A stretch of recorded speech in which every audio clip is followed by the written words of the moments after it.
A very good afternoon to all of you. This is Dr. Rani Bhutra from Vishalakshmi Foundation, and I welcome you all to a super exciting session on past life.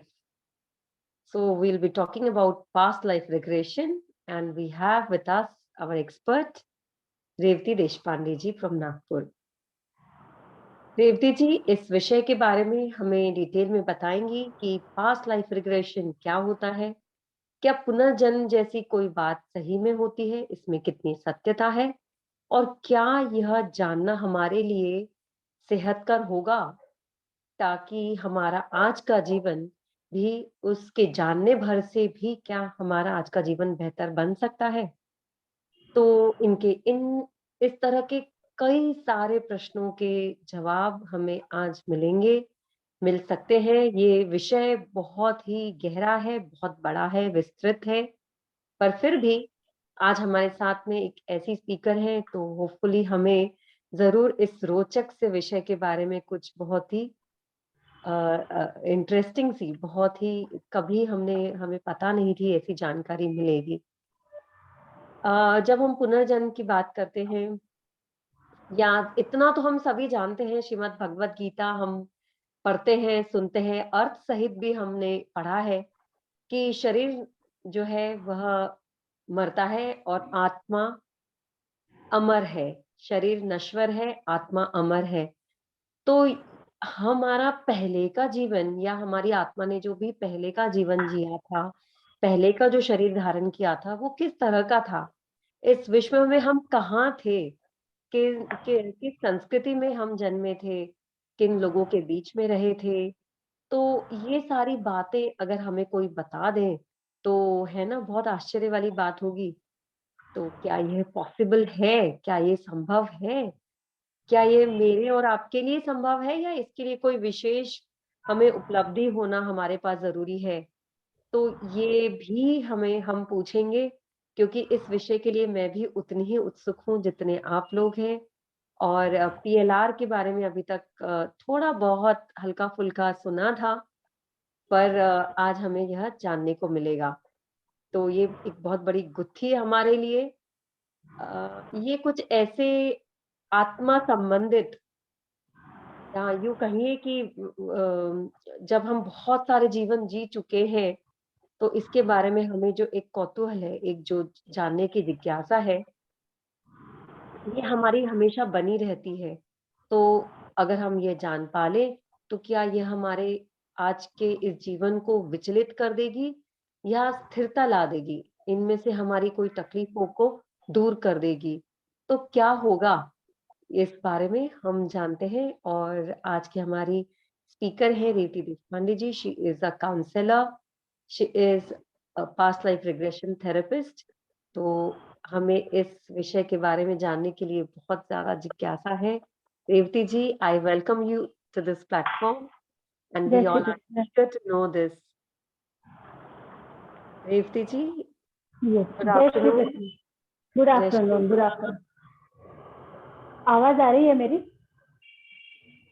हाँ, yes, yes, it हाँ, is. तो शुरू करें विषय को। बिल्कुल, बिल्कुल।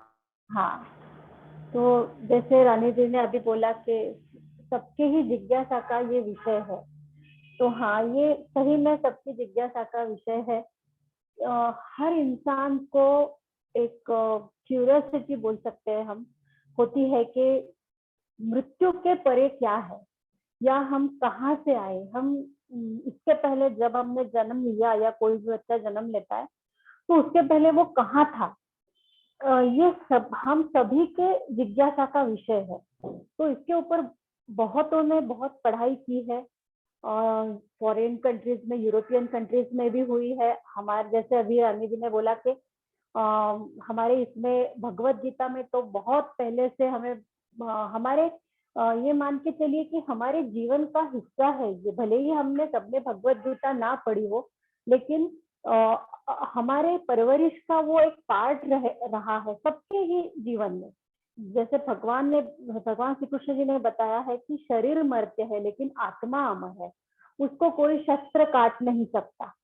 वैसे ही इसी आधार पर पास्ट लाइफ रिग्रेशन इसी के आधार पर आधारित है। तो हमारे यहाँ तो बहुत सालों से ये बताया गया है, सालों से नहीं शायद दशकों से शतकों से बताया गया है। लेकिन यूरोपियन कंट्रीज में इसकी पढ़ाई माइकल न्यूटन या ब्रायन विज ऐसे जो बड़े बड़े साइकेट्रिस्ट है इनके लिए इन्होंने इसके ऊपर काफी अपना भी प्रभाव डाला, इन लोगों के ऊपर भी इस विषय में काफी प्रभाव डाला है। तो उन्होंने भी इस चीज की पढ़ाई करे है। जैसे माइकल न्यूटन, तो इनका तो बहुत बड़ा नाम है माइकल न्यूटन का। इन्होंने एक जो किताब लिखी है जर्नी ऑफ सोल्स करके, उस किताब में उन्होंने यही लिखा है कि यह शरीर छोड़ने के बाद, मरते लोग छोड़ने के बाद शरीर कहाँ जाता है। तो इन्होंने इसके ऊपर जहाँ मैंने जो किताब पढ़ी है उस किताब में उन्होंने बताया है कि काफी लोगों के एक्सपीरियंसेस बताए हैं उन्होंने, कि जो लोग जिसको हम डेथ एक्सपीरियंसेस बोलते हैं, बहुत जगह पे हमने सुना होता है कि हाँ वो इंसान कोमा में चला गया फॉर फ्यू मिनट्स और फॉर 15-20 मिनट्स, और जैसे उनको डिक्लेयर कर दिया जाता है कि अब ये बंदा नहीं रहा, ये इज नो मोर, तो वो लोग वापस आते हैं, रिवाइव हो जाते हैं और वो बताते हैं कि नहीं हम कहाँ गए थे हम, और उन्होंने जो भी एक्सपीरियंस किया ऐसे एक्सपीरियंसेस लोगों ने शेयर किए हैं उनके। ये आफ्टर यानी इसे हम PLR तो नहीं कहेंगे, पर इसको डेथ लाइफ आफ्टर डेथ या डेथ एक्सपीरियंस कह सकते हैं। तो ऐसे बहुत से एक्सपीरियंसेस लोगों ने शेयर किए हैं। एक इसका एक किस्सा मैं आपको बताना चाहती हूँ। एक अनीता मखीजा नाम की लेडी का किस्सा है कि जो she was on death bed. उन्होंने ऐसा किया था कि she was on death bed, cancer हुआ था उसको, और डॉक्टर ने उनको बताया था उनके रिलेटिव्स को, कि उसके हस्बैंड को, कि अभी आप आपके जो भी रिलेटिव्स है उनको बुला लीजिए, क्योंकि इनके ज्यादा दिन अभी बचे नहीं है, शायद कुछ घंटे या कुछ 2-4 दिन बचे होंगे। And she was in coma. और अचानक ऐसा हुआ कि इन्होंने अपने उनके रिश्तेदारों को पता कराया कि बताया कि अभी वो ज्यादा दिनों के लिए नहीं है। तो उसका भाई को बताया, उसका भाई बैंकॉक हांगकांग में कहीं था, वहां से वो आ रहा था और वो भी दुखी था, सब गड़बड़ी में वो बंदा आ रहा था। और अचानक ऐसा कुछ हुआ कि वो कोमा में गई हुई लेडी वापिस आई, और डॉक्टरों ने देखा कि अब वो जिंदा हो गई है, वो वापिस आ गई है, उसका कोमा की जो कंडीशन थी वो अब नहीं रही। तो उसको कुछ चीजें पूछी कि कहाँ गए थे आप, आपको अभी कैसा लग रहा है, जो भी ये चीजें पूछी। तो उसने, वो लेडी ने बताया कि डॉक्टर को पूछा कि आप मेरी माँ, आप मेरे हस्बैंड को बता रहे थे कि अब मेरी जिंदगी ज्यादा दिनों की नहीं बची है। मेरी माँ मेरे बाजू में बैठ के मेरा हाथ पकड़ के रो रही थी। साइमल्टेनियसली मुझे ये भी दिखा कि मेरा भाई जो हांगकांग एयरपोर्ट से आ रहा था, मैं उसे भी देख पा रही थी। तो ऐसा वो लेडी ने उसका एक्सपीरियंस बताया। तो वो डॉक्टर कहता है कि अरे भाई, पर मैं तो आपके हस्बैंड से इस रूम के बाहर बात कर रहा था। तो वो बोली कि हाँ, आप रूम के बाहर ही बात कर रहे थे, लेकिन मैंने आपकी बात सुनी। तो इसका अर्थ ये होता है कि एक बार शरीर छोड़ने के बाद आत्मा कहीं भी जा सकती है, आ सकती है, और उसको इस दुनिया के कोई नियम लागू नहीं होते। जैसे आज हम नागपुर में है तो हम साइमल्टेनियसली दिल्ली में नहीं हो सकते या मुंबई में नहीं हो सकते, लेकिन आत्मा के लिए ये बंधन नहीं होते हैं। ऐसा उस लेडी ने उस एक्सपीरियंस में बताया। तो ये जो मृत्यु के बाद के एक्सपीरियंसेस है, ये इसमें आता है। अब PLR की जो बात है, इसमें जो हम प्रैक्टिस करते हैं, उसमें हम पास्ट लाइफ रिग्रेशन, यानी हम टाइम रिग्रेस करते हुए इंसान को, जैसे आज हम 50 साल के हैं, तो 50 के फिर आज से 10 साल पहले की बात, जैसे when you are in 40s, when you are in 30s। ऐसा रिग्रेस करते हुए हम इंसान को पीछे लेके जाते हैं और उनको वुम्ब एक्सपीरियंस कराते हैं, उसकी पिछले लाइफ की डेथ एक्सपीरियंस कराते हैं, और उससे कुछ वो एक्सपीरियंस करने के बाद वो लोग हमारे साथ वो सब चीजें शेयर करते हैं। तो ये जो एक्सपीरियंसेस होते हैं हम इंसान के जिंदगी में, जैसे अभी रानी जी ने बोला कि हमारे एक ही आयु नहीं होती है, हम सिर्फ ये जिंदगी जी रहे हैं ऐसा नहीं होता है। इसके पहले हमारी कई जिंदगियां हम जी चुके हैं, आगे भी हम कई जिंदगियां जीने वाले हैं। तो इसमें जो जिंदगियां हम जीते हैं ना, उनके हर जिंदगी में हमारे लिए एक पाठ रहता है, एक हमारा एक करिकुलम रहता है। वो करिकुलम लेके हम धरती पर उतरते हैं, और वो करिकुलम जो होता है वो ऐसा होता है कि हमने पिछले जन्म में शायद हम पिछले जन्म में ऐसे कुछ काम करते हैं कि जो हमें रेक्टिफाई करने हैं, जो कर्मा हमारे रेक्टिफाई करने हैं, कर्मा क्लिनजिंग करना है हमें। पर इंसान यहाँ जब आता है तो ये सारी चीजें भूल जाता है।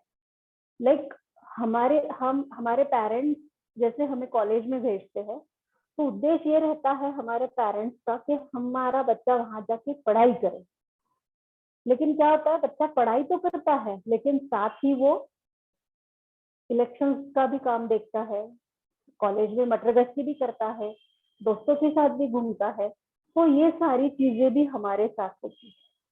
पर कॉलेज में जैसा हमारा एक ही करिकुलम होता है सबका, वैसा इन स्पिरिचुअल डोमेन हमारा एक ही करिकुलम नहीं होता है, और ना ही हमारा एक ही पेपर होता है। हमारा हर एक का पेपर जो है वो अलग है।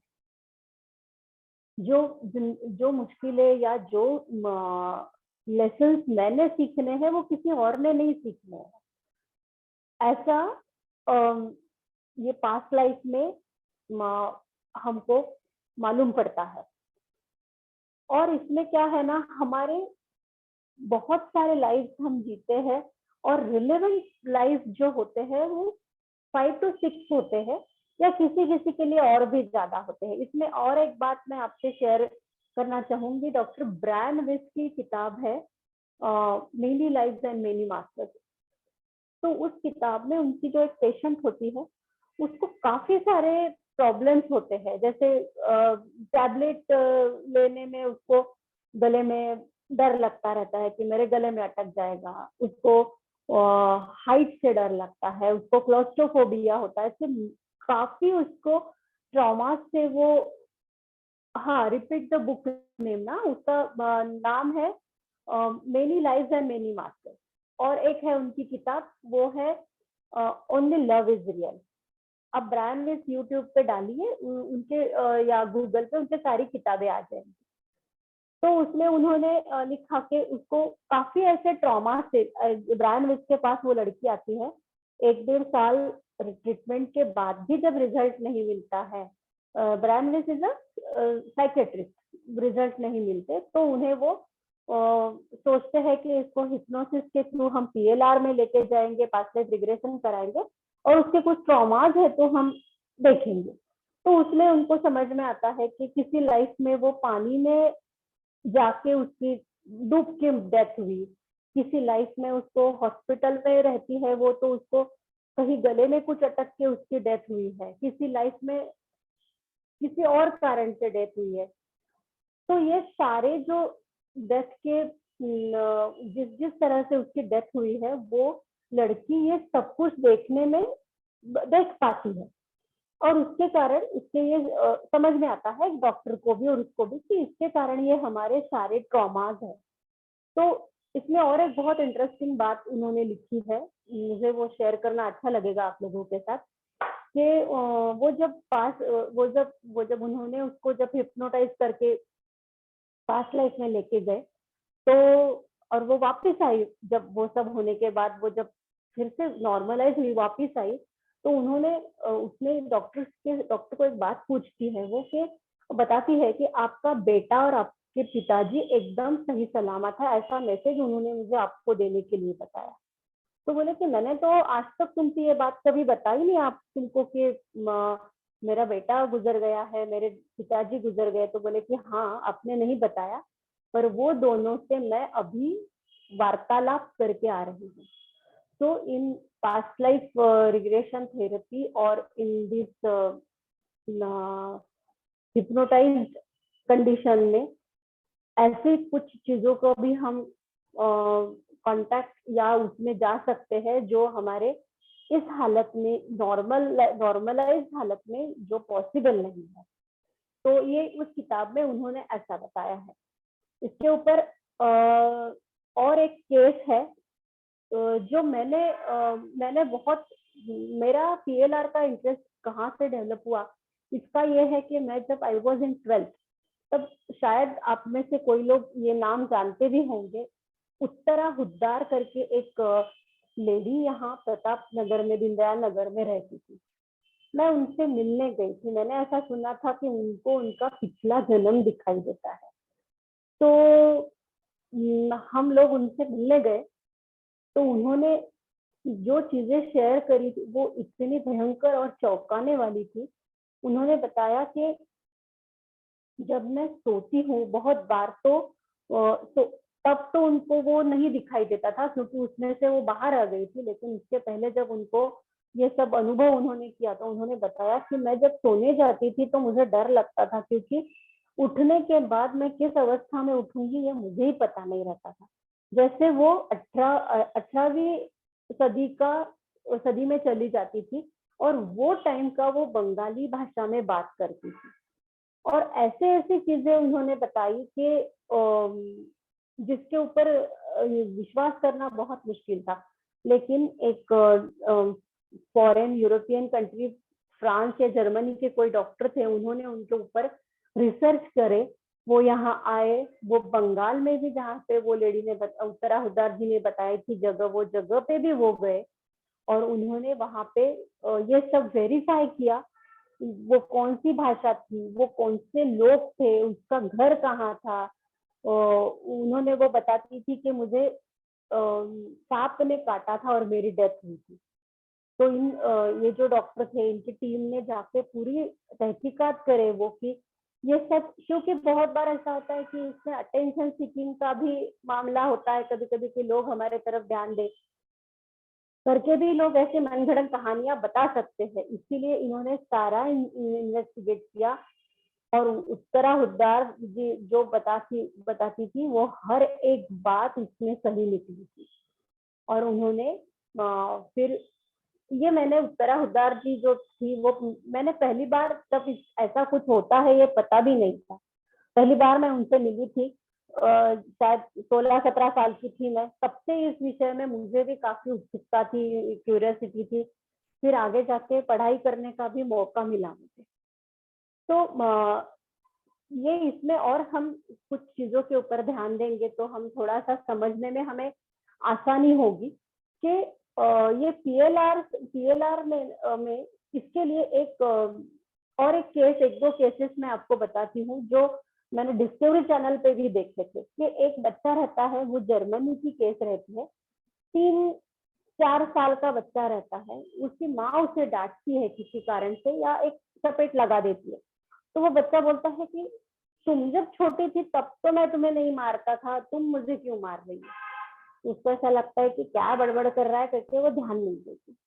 फिर उसकी ये बातें बढ़ती गई वो बच्ची की, और फिर वो जब 6 साल का था तब उसको कुछ बीमार हुआ वो, और उसको डॉक्टर के पास लेके गए। तो डॉक्टर ने बताया कि बच्चे के हार्ट में होल है।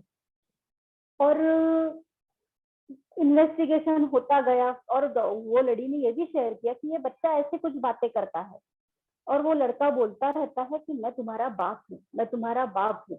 और एक दिन वो लड़का ये सारी बातें बयां करता है कि मैं तुम्हारा बाप ही हूँ, और मैं पिछले जन्म में एक सिक्योरिटी गार्ड था, मैं बैंक के बाहर, और वो बैंक में रॉबरी हुई। और वो रॉबरी में वो लोगों जो आए थे रॉबरी करने, उन्होंने गोलियां चलाई और वो गोली मेरे सीने में आके लगी, हार्ट के पास लगी और मैं वहीं पे वहीं मर गया। और भी चीजें, वो बहुत बच्चा सारी चीजें बताता है जिससे ये प्रमाण मिल जाता है, विश्वास होता है कि हाँ ये वही इंसान है जो पिछले, इंसान है नहीं बोल सकते, ये वही आत्मा है जो पिछले जन्म में मेरे पिताजी थे। और फिर उसका बच्चे का ऑपरेशन हुआ and he is absolutely normal now. ऐसे डिस्कवरी चैनल पे ऐसे केस दिखाई दिया था, एक केस उन्होंने दिखाया था। इसमें और एक क्या कह सकते हैं, और एक कंपोनेंट या और एक एलिमेंट इसमें रहता है जिसे कहते हैं जीनोग्लेसिया, यानी जो लैंग्वेज हम जानते ही नहीं है वो लैंग्वेज में बात करना। जैसे उत्तरा हुड्डार जी के केस में भी वो उन्होंने कभी बंगाली सीखी नहीं थी, फिर भी वो 18वीं सदी की बंगाली में बात करती थी जब वो उस ट्रांस में जाती थी। वैसे ही एक बच्चा था इंडिया के किसी एमपी के छोटे से खेड़े में रहने वाला, गांव में रहने वाला, एक दिन 6, 7, 8 स्टैंडर्ड का होगा शायद बच्चा, उसने एक दिन अपने घर का कमरे का दरवाजा बंद कर लिया और वो 8 दिनों तक कमरे के बाहर ही नहीं आया, और 8 दिनों तक कमरे के बाहर आया नहीं, और जब बाहर आया तो इतना फ्लुएंट इंग्लिश बोल रहा था और साइंस की ऐसे टर्मिनोलॉजीज बता रहा था जो एक सिर्फ साइंटिस्ट ही बता सकता है। तो अगेन वही जीनोग्लेसिया जिसे बोलते हैं कि अब अननोन लैंग्वेज जो हमने आज तक सीखी नहीं है, वो बच्चा इतना फर्राटेदार अंग्रेजी बोलने वाला था ही नहीं। उन्होंने बताया था उसमें कि उसके रहन सहन के कपड़े तो एकदम सिंपल और काफी गरीबी में रहने वाले लोग थे। तो ऐसा उस टाइम पे हुआ था। तो ऐसे भी केसेस इसमें देखने को मिलते हैं हमें। इसमें जो, और हम थोड़ा सा डिटेल में जाएंगे। मैं कुछ शेयर करती हूँ आपके साथ, आप स्क्रीन पे देखिए। थोड़ा सा मुझे 1-2 मिनट दीजिए, मैं शेयर करती हूँ।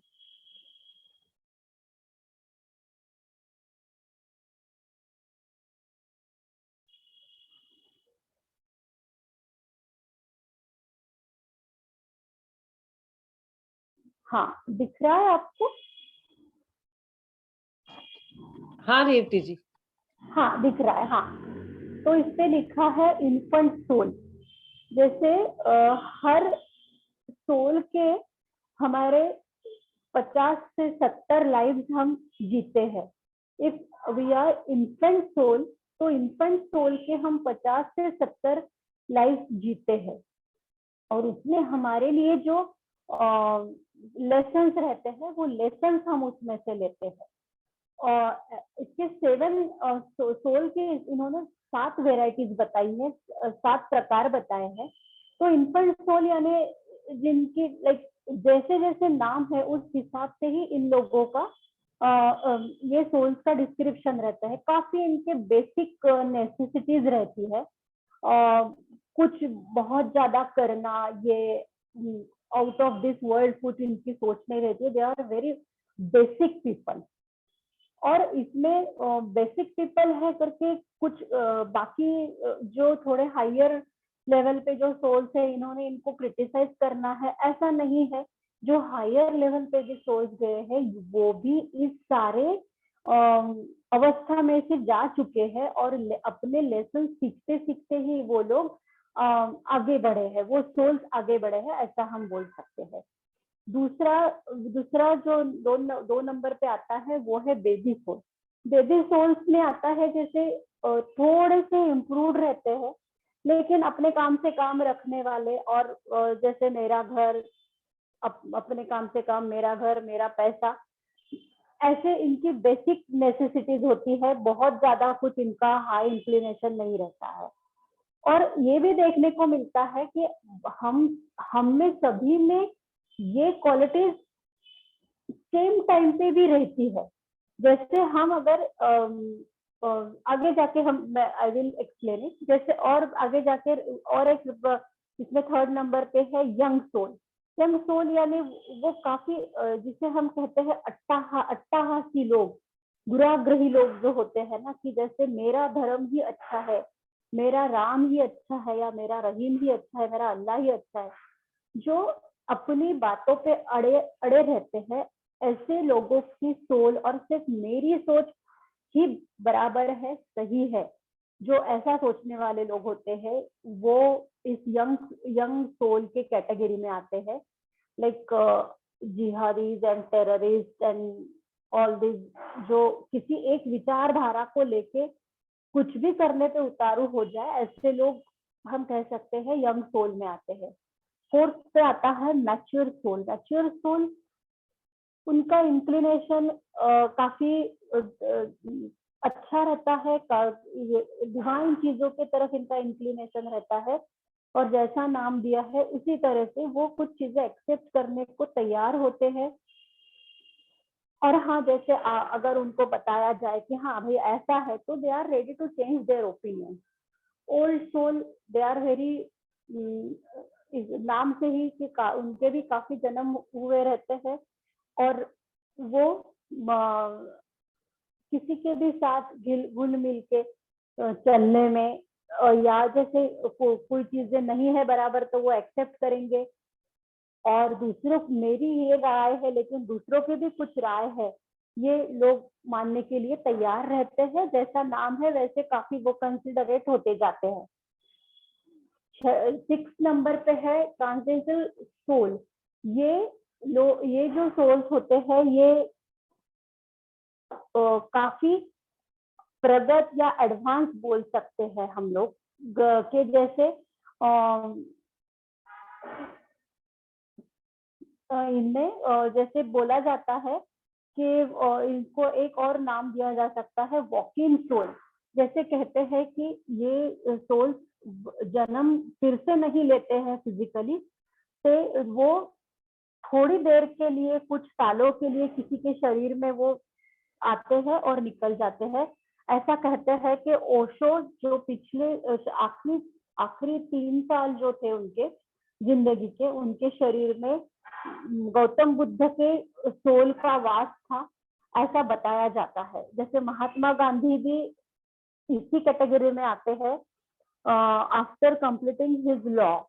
और इन लोगों का इंक्लिनेशन जो रहता है वो कल्चर का इवोल्यूशन, और वो सोसाइटी को बहुत कुछ देके जाते हैं। सोसाइटी के माइंड में जो सोच विचार होती है वो सोसाइटी का चेंज करने में इन लोगों का बहुत हाथ होता है। और आखिरी जो है वो इनफाइनाइट सोल है। Infinite soul is connected to direct energy. Direct energy से वो एनर्जी हमें जो, जिसे हम भगवान कहते हैं, जिसे हम अल्लाह कहते हैं, जीसस कहते हैं, जो भी डिवाइन एनर्जी है, वो इस एनर्जी से डायरेक्ट जुड़े हुए होते हैं। जैसे राम, कृष्ण या जीसस, ये जो है ये इसमें आते हैं। तो ऐसा इनका ये बताया जाता है कि ये सारे इसमें से हम लोग जाते हैं कि इन्फेंट सोल है तो भी हमें इसमें से जाना है। और जैसे जैसे आगे जाते हैं हमारी सोच भी बदलती जाती है, और अल्टीमेट सोल का जो एम रहता है वो रहता है इनफाइनाइट सोल बनना। यानी जो विश्व की जो एनर्जी है, जो ताकत है, जो अंतिम जिसे परमेश्वर, भगवान या बोलते हैं, उसमें विलीन हो जाना ही हर सोल का अंतिम उद्देश्य होता है। लेकिन उसके लिए इसे इतने सारे स्टेजेस वैसे जाना पड़ता है। जैसे मैंने बोला कि इन्फेंट सोल है तो भी इसके 50 से 70 लाइफ जीने के बाद वो नेक्स्ट सोल में कन्वर्ट होगा, लाइक बेबी सोल, एंड आगे उसका चलता जाएगा। और जैसे अभी हम और इसके ऊपर बात करेंगे कि एक है कंसेप्ट जो फ्लायर बना है उसके ऊपर हमने लिखा है, एक डेजाऊ कंसेप्ट लिखा है। तो डेजाऊ कंसेप्ट में ऐसा होता है कि हम कहीं बैठे हैं, नॉर्मल कॉन्वर्सेशन चल रहा है और हमें ऐसा कुछ कॉन्वर्सेशन का जो पार्ट है वो हमें ऐसा लगता है कि ये हमने सुना हुआ है। ओके, किसी ने सवाल पूछा है, किसका इम्पोर्टेंस पीएलआर का पूछ रहे हैं आप? नहीं, डेजावू का। ओके, डेजावू इज इसका फायदा ऐसा कुछ नहीं है, पर मुझे ऐसा लगता है कि हम बहुत सारे लोगों ने ये एक्सपीरियंस किया रहता है। और डेजावू के लिए मेरे दो कंसेप्ट मुझे पता है, मैंने पढ़े हुए हैं। एक तो ऐसा कहते हैं कि हमने जो हम देखते हैं, कभी हमें सपना आता है या हम कुछ न्यूज देखते हैं, सीरियल देखते हैं, पिक्चर देखते हैं, तो इस सब का देख के एक मिला जुला हम पिक्चर हमारे दिमाग में बनाते हैं। और कहीं समझो हम किसी नई जगह हम घूमने गए हैं, पर हमें ऐसा लगता है कि नहीं, हम ये जगह पहले आ चुके हैं। हाँ, किसी ने लिखा है बहुत बार ऐसा होता है। हाँ, ये बहुतों के साथ होता है। ऐसा लगता है कि हाँ, ये जगह मैंने इसके पहले कहीं देखी है। तो यार इसके पीछे एक रीजन ये रहता है कि हम हमारे प्रीवियस लाइफ में वो जगह कहीं जा चुके होते हैं उसी जगह पे, और इसलिए हमारी वो मेमोरीज जो होती है, जिसे हम क्लाउड डाटा कहते हैं, वो शरीर खत्म होने के बाद भी ऐसी कुछ चीज है जो खत्म नहीं होती है, जो हमारे आत्मा के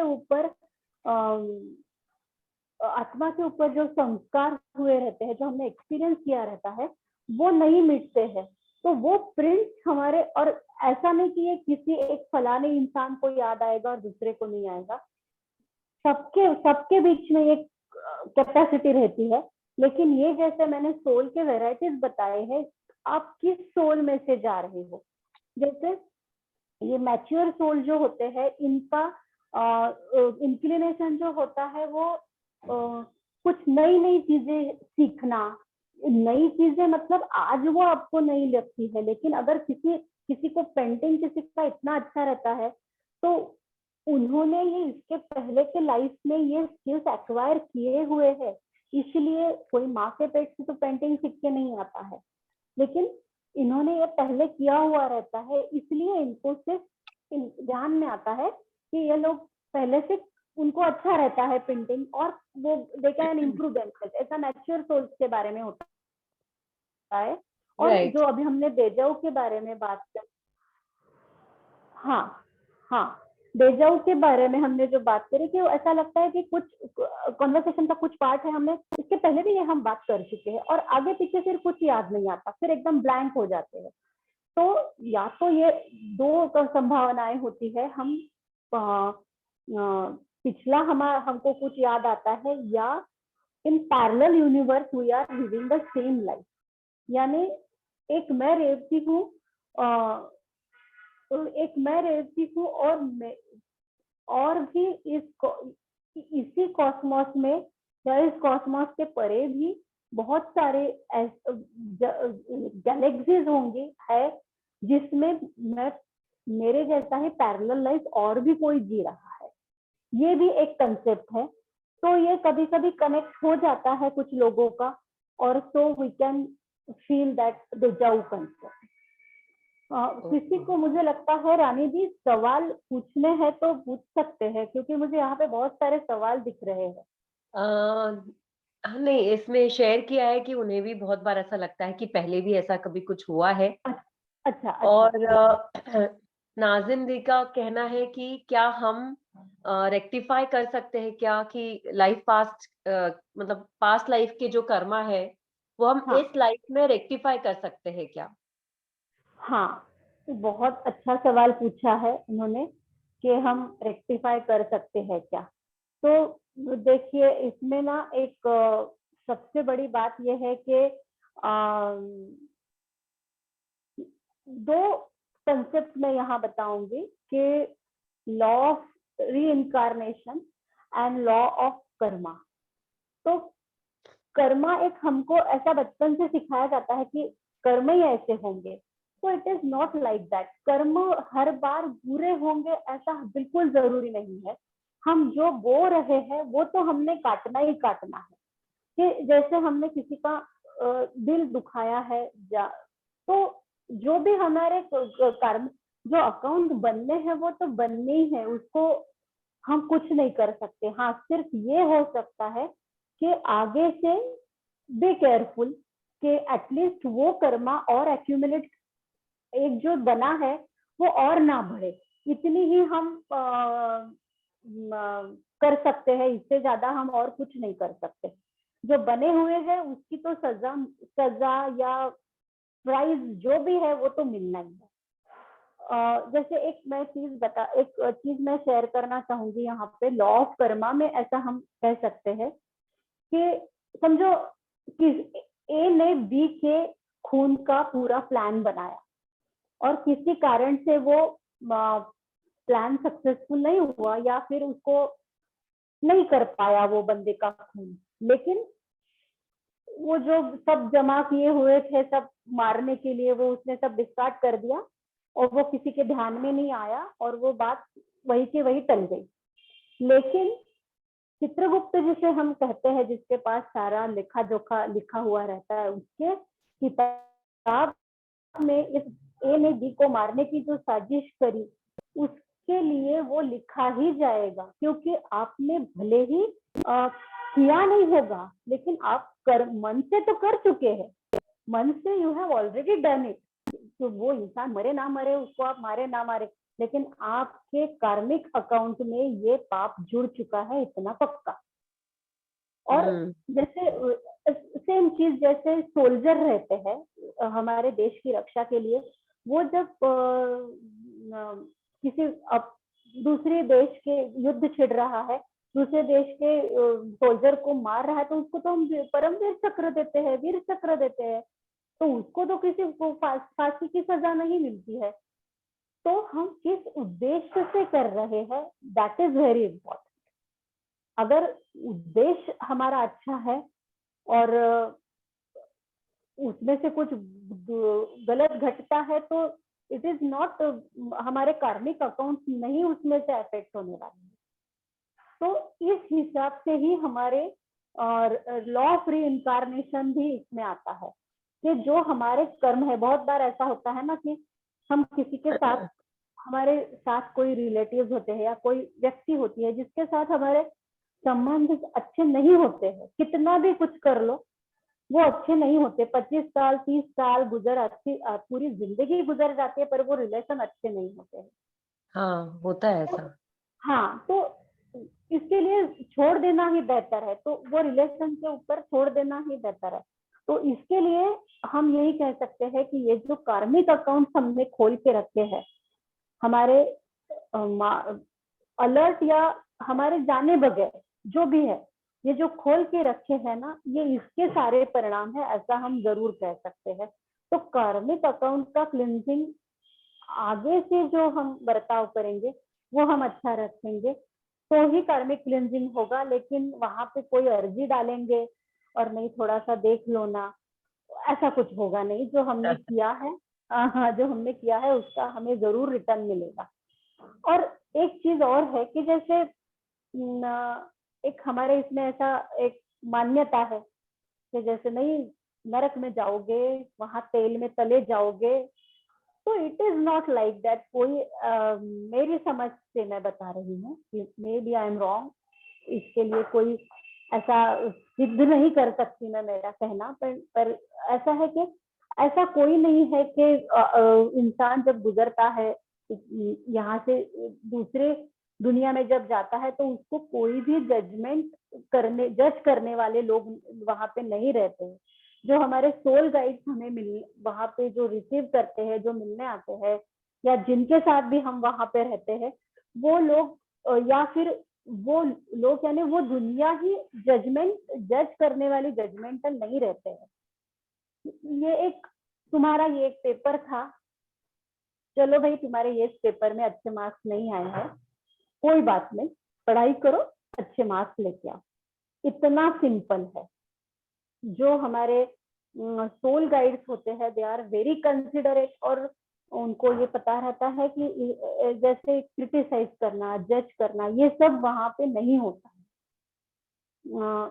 ऐसा इसके बारे में मैं बता सकती हूँ। तो ये दो जो लॉज है, और इसी के ऊपर हमारा रीइंकारनेशन डिपेंड करता है कि हम हमारे पिछले क्या कर्म है, उस हिसाब से। या एक ये भी चीज होती है कि हमें किसी इंसान से मिलके इतना अपनापन लगता है, इतना लगाव लगता है, और तो इसमें भी ऐसा हो सकता है, बिल्कुल होता है कि हम एक दूसरे के जिंदगी का हिस्सा रहे होंगे इन प्रीवियस लाइफ, तो इस और हमारे संबंध अच्छे रहे होंगे, इसलिए हमें आज भी वो चीजें एक दूसरे की तरफ खींचती है। इसमें और एक कंसेप्ट हमने डाला है रानी जी, वो है ट्विन फ्लेम। हाँ, ये भी सुना है हाँ मैंने, अभी कुछ हाँ दिन पहले ही मैंने पढ़ा है कहीं। हाँ पर हाँ आई डू नॉट नो, मैंने सिर्फ टर्म्स पढ़े हैं and I am really excited to know what it is. Twin flame क्या हाँ। होती है? ट्विन फ्लेम के दो तीन कंसेप्ट है। एक एक कंसेप्ट ऐसा है कि you are your twin flame, there is no other twin flame, आप ही आपके ट्विन फ्लेम है। फिर एक कंसेप्ट, यानी मैं ऐसा समझा सकती हूँ आपको कि, और एक कंसेप्ट इसमें ऐसा रहता है कि जो आपके जिंदगी में आते हैं जनरली, जो मेरे साथ अच्छा रहता है, और या फिर एक चीज ये भी सोची जाती है इसमें कि हस्बैंड एंड वाइफ, या भाई बहन, या बहन बहन, या ऐसा एक्चुअली ट्विन फ्लेम में ऐसा कुछ भी जरूरी नहीं है कि आप किसी विशिष्ट या पर्टिकुलर रिलेशनशिप में ही हैं। जो एक कंसेप्ट ऐसा भी है कि जैसे आप हस्बैंड वाइफ हो तो you are each other's twin flame, या if you are good friends तो you are each other's twin flame। पर ये बड़ा ही गुड़ी गुड़ी कंसेप्ट है। इसमें और एक कंसेप्ट ऐसा है कि जो इंसान आपके इवोल्यूशन में आपको हेल्प करता है, या आपको इवोल्यूशन, आपके डेवलपमेंट में जो मैंने स्टेजेस बताए जो सोल के, उसमें जो आपको इम्प्रूव करने के लिए हेल्प करता है, बहुत बार वो आपके साथ अच्छा भी बर्ताव नहीं करता है, लेकिन ही इज और she is your twin flame. ये भी कंसेप्ट बताया जाता है। हमें क्या लगता है कि जो हमको अच्छा बोले, जो हमारे साथ अच्छे से रहे, वो हमारा ट्विन फ्लेम है। पर हाँ, बिल्कुल नहीं। जो हमें हमारे अंतिम ध्येय या प्रगति की तरफ जो हमें जिसको बोलते हैं हम, जिसको जो हमें चाबी भरेगा, या नहीं तेरे को ये करना है। बहुत बार ये हमारे ऐसे भी लोग होते हैं, जैसे मैंने अभी बोला ना कि किसी किसी के साथ हमारे रिलेशन बिल्कुल अच्छे नहीं रहते हैं, हाँ, तो जिनके साथ हमारे अच्छे रिलेशन नहीं होते हैं वो भी हमारे ट्विन फ्लेम हो सकते हैं।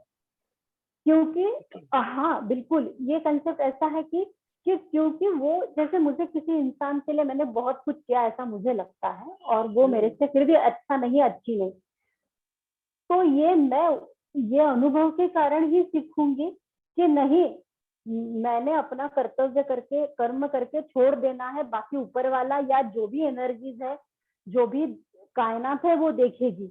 या उस राइट, इंसान से मुझे ये सीखने को मिलेगा कि तूने कर दिया ना, अब तेरी जिम्मेदारी खत्म हो गई। करेक्ट। तो तो वो इंसान जो मेरे लिए बहुत बुरा है, वो भी मेरा ट्विन फ्लेम हो सकता है, बिल्कुल हो सकता है। ओके। तो ऐसे तीन चार कंसेप्ट है ट्विन फ्लेम के, तो ये सारे ही सच है, इसमें से ऐसा कुछ नहीं है कि यही करेक्ट है और ये रॉन्ग है, ऐसा कुछ नहीं है। ये ट्विन फ्लेम का कंसेप्ट है। जैसे ना, मैं कंसेप्ट मुझे ऐसा लगता है कि ये समझाने में आसान होगा कि जैसे एक बड़ा सा आईना है, वो टूट गया, वो टूटने के बाद क्या होता है, एक जगह पे मेरा कान दिखेगा, एक जगह पे मेरे नाक दिखेगी, एक जगह पे मेरी आंख दिखेगी। तो वी आर लाइक दैट, हम सारे एक ही है, सिर्फ हम अलग अलग शरीरों में गए हैं, इसके कारण हम अलग अलग दिख रहे हैं। रेवती जी, ऐसा ऐसा कहते हैं कि मतलब कहीं पढ़ा था मैंने कि हाँ हाँ। हमारे मृत्यु के जस्ट पहले ही हमें अपनी ट्विन फ्लेम दिखती है, तो ये क्या चीज है? ऐसा भी मतलब अगर ट्विन फ्लेम दिखती है, that means you are very close to your last breath. Okay, यानी मृत्यु के पहले ट्विन फ्लेम दिखती है। हाँ हाँ हाँ हाँ, अच्छा अच्छा, मृत्यु के पहले।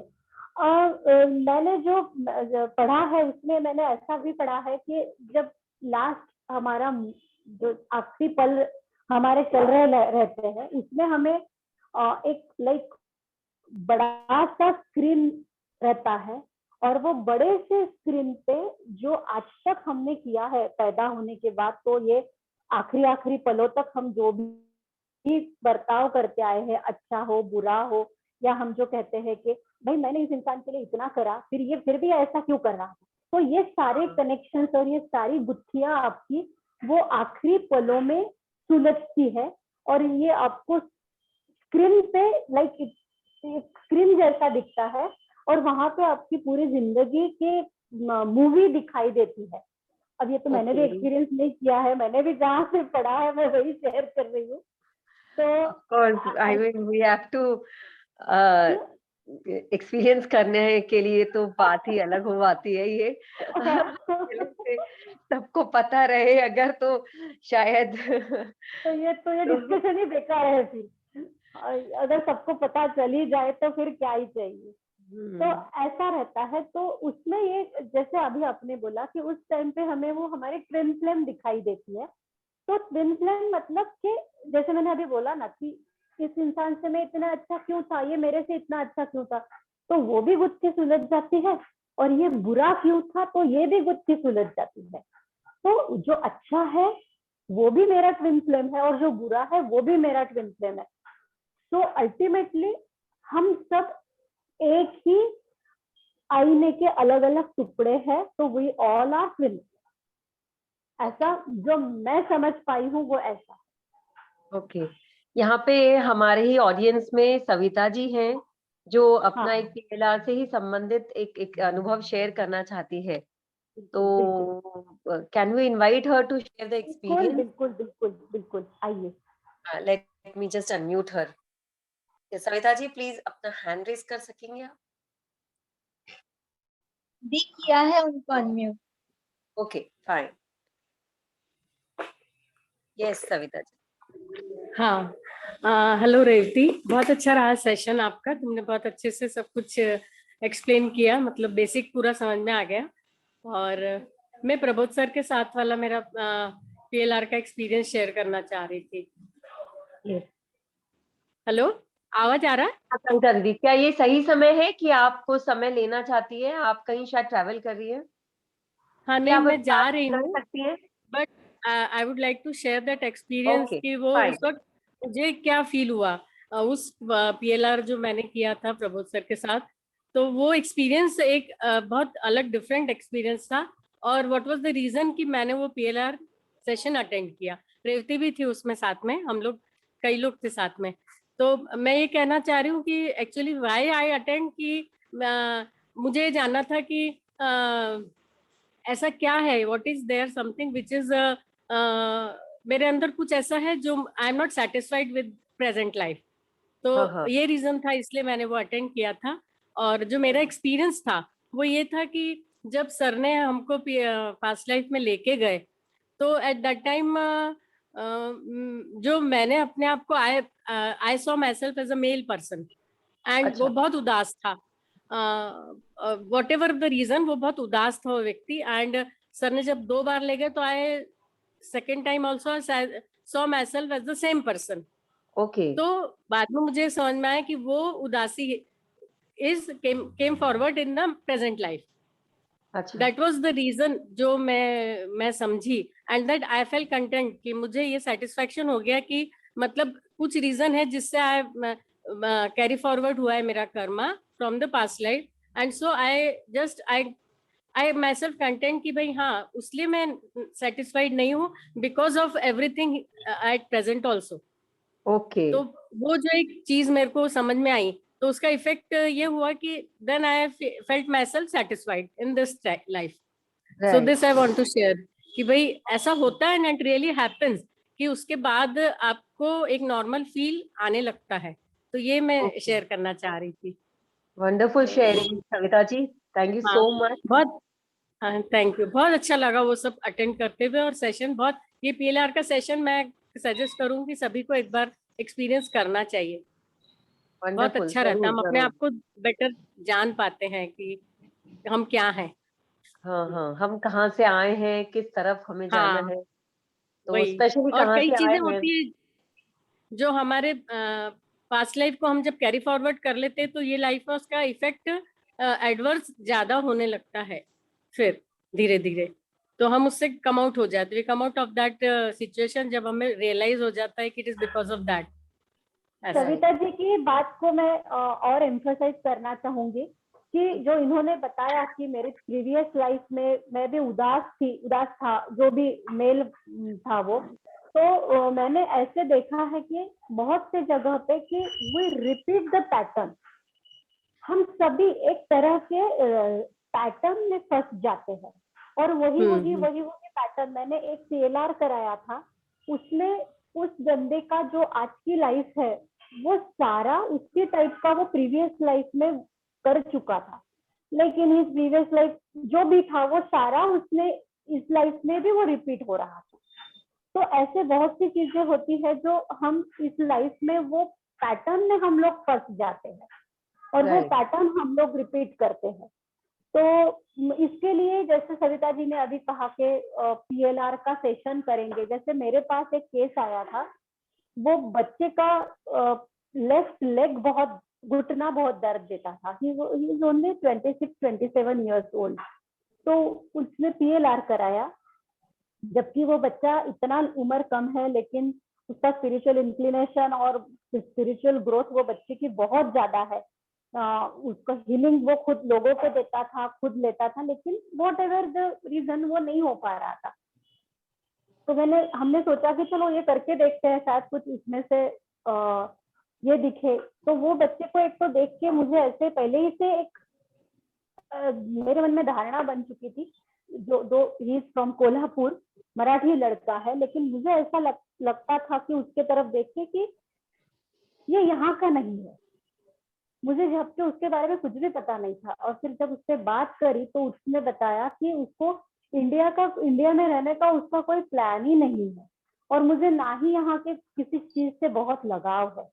उसकी सारी परवरिश इंडिया की, कोल्हापुर की, लेकिन उसको यहाँ पे कोई उसका लगाव नहीं था। वो बोल रहा था मैं इटली में रहता था, मुझे वहां पे मुझे अच्छा लगता है, और मुझे यहाँ रहना ही नहीं है। तो उसका जब हमने PLR कराया, तो और उसी के घुटने में दर्द था, तो वो PLR में एक ध्यान में आया कि उसके प्रीवियस लाइफ यहाँ की थी ही नहीं। कोई वो देख नहीं पाया लेटर और एरिया, पर फॉरेन कंट्री थी। ही वॉज अ फॉरेन में रहने वाला लड़का, यूरोपियन कंट्रीज में।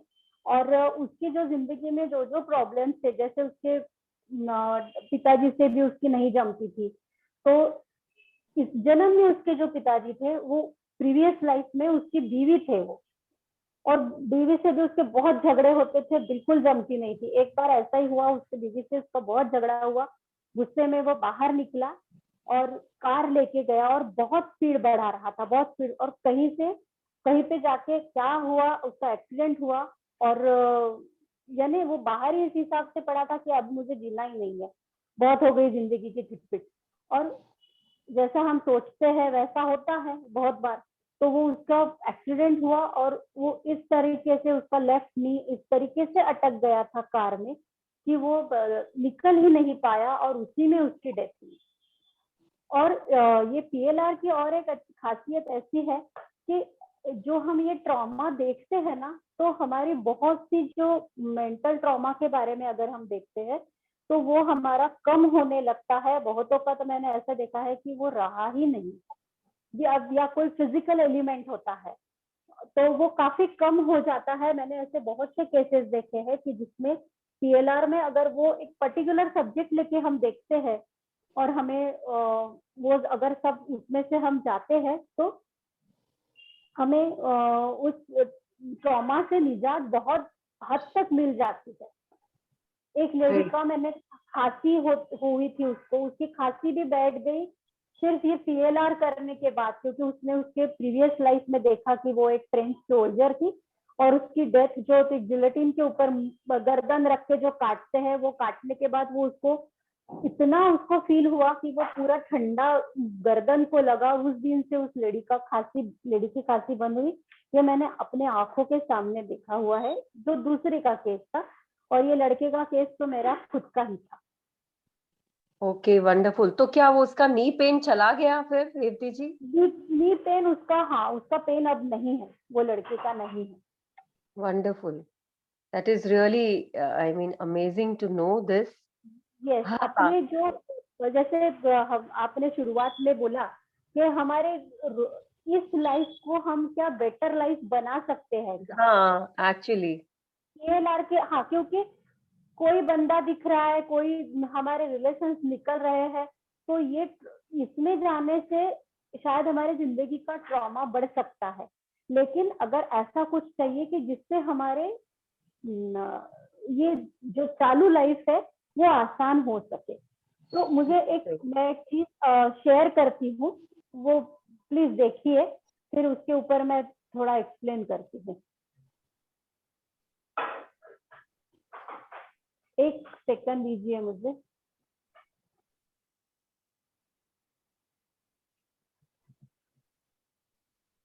हाँ, दिख रहा है आपको?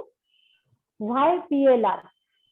PLR, हाँ, टू फर्स्ट रीजन है to know yourself better, के खुद की पढ़ाई करनी चाहिए हमें। ऐसा मुझे लगता है कि हम अपने बारे में जितना जान सके ना, उतना हमारे लिए is good for us.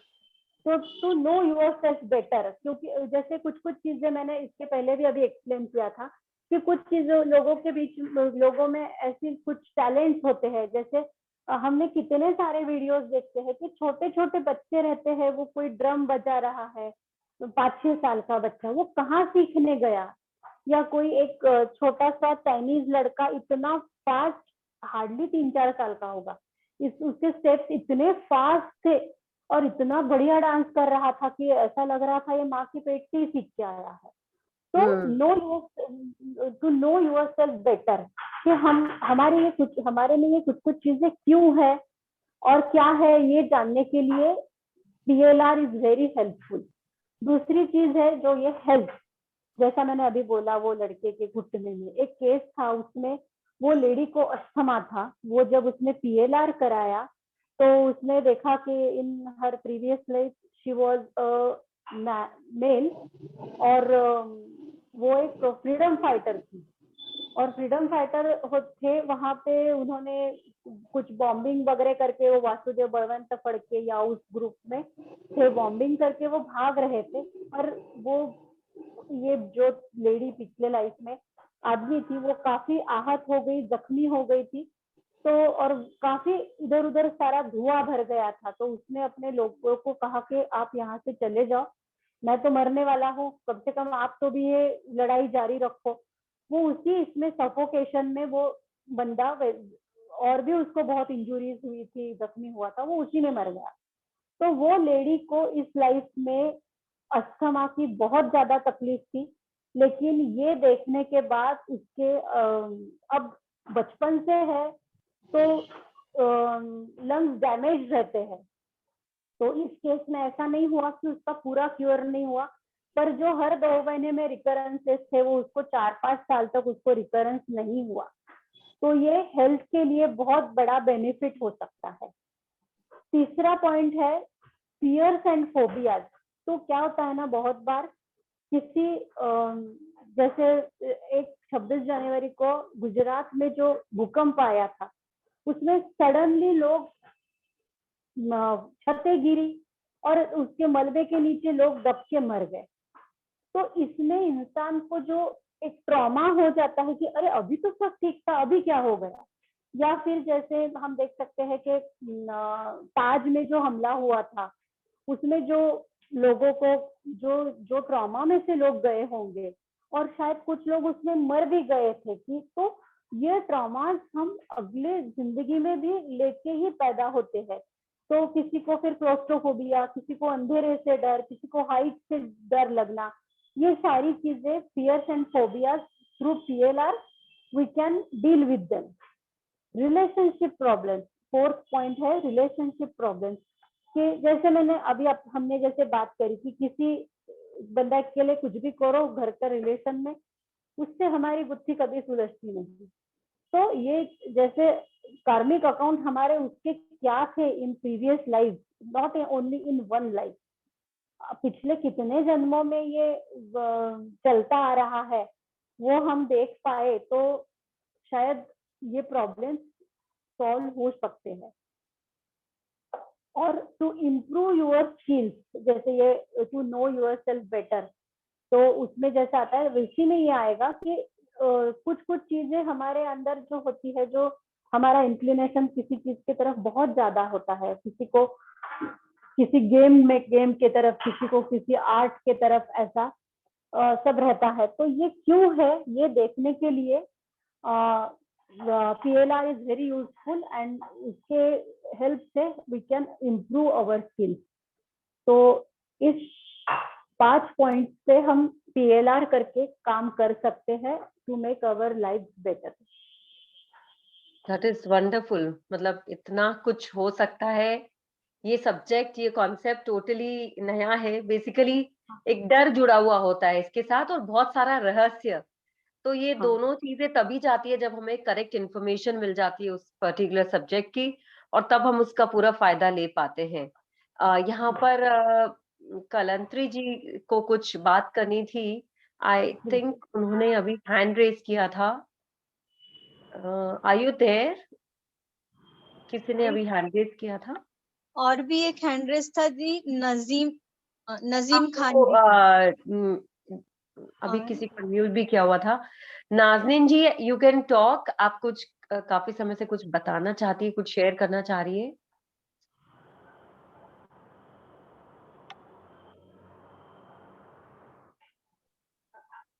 Yes Nazneen ji, yes yes Nazneen जी, कहिए। मैं शेयर करना चाहती हूँ मैडम से कि मेरे लाइफ में बहुत से इंसिडेंट, जैसे हमारा फैक्ट्री जला, फिर उनका एक्सीडेंट हुआ 10 साल पहले, तो उनका ब्रेन मेमोरी लॉस हुआ, उससे भी ऊपर आए।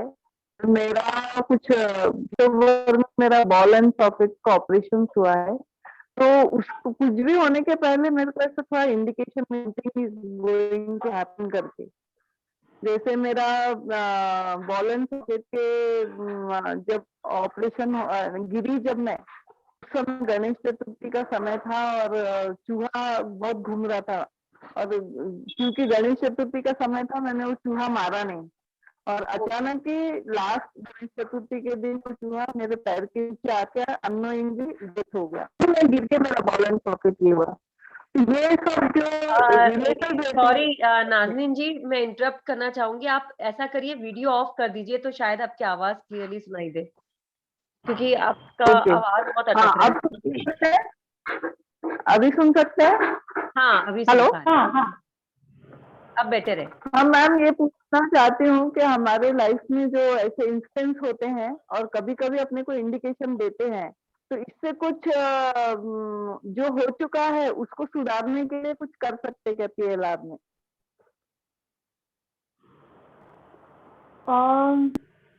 सुधारने के लिए जो इंसिडेंसेस हो गए हैं,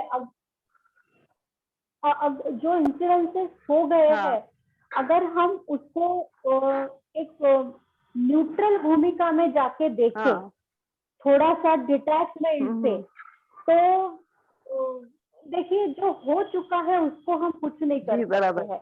हाँ, लेकिन आगे से ना होए इसके लिए जो चीजें हमें अवॉइड करनी चाहिए वो तो हम बिल्कुल कर सकते हैं। और इसका क्या रीजन है, जैसे आप इसके पहले भी हमने जो बात करी कि इसका क्या रीजन है, हमारे साथ ये क्यों हुआ है, ये PLR में जाके हम बिल्कुल देख सकते हैं।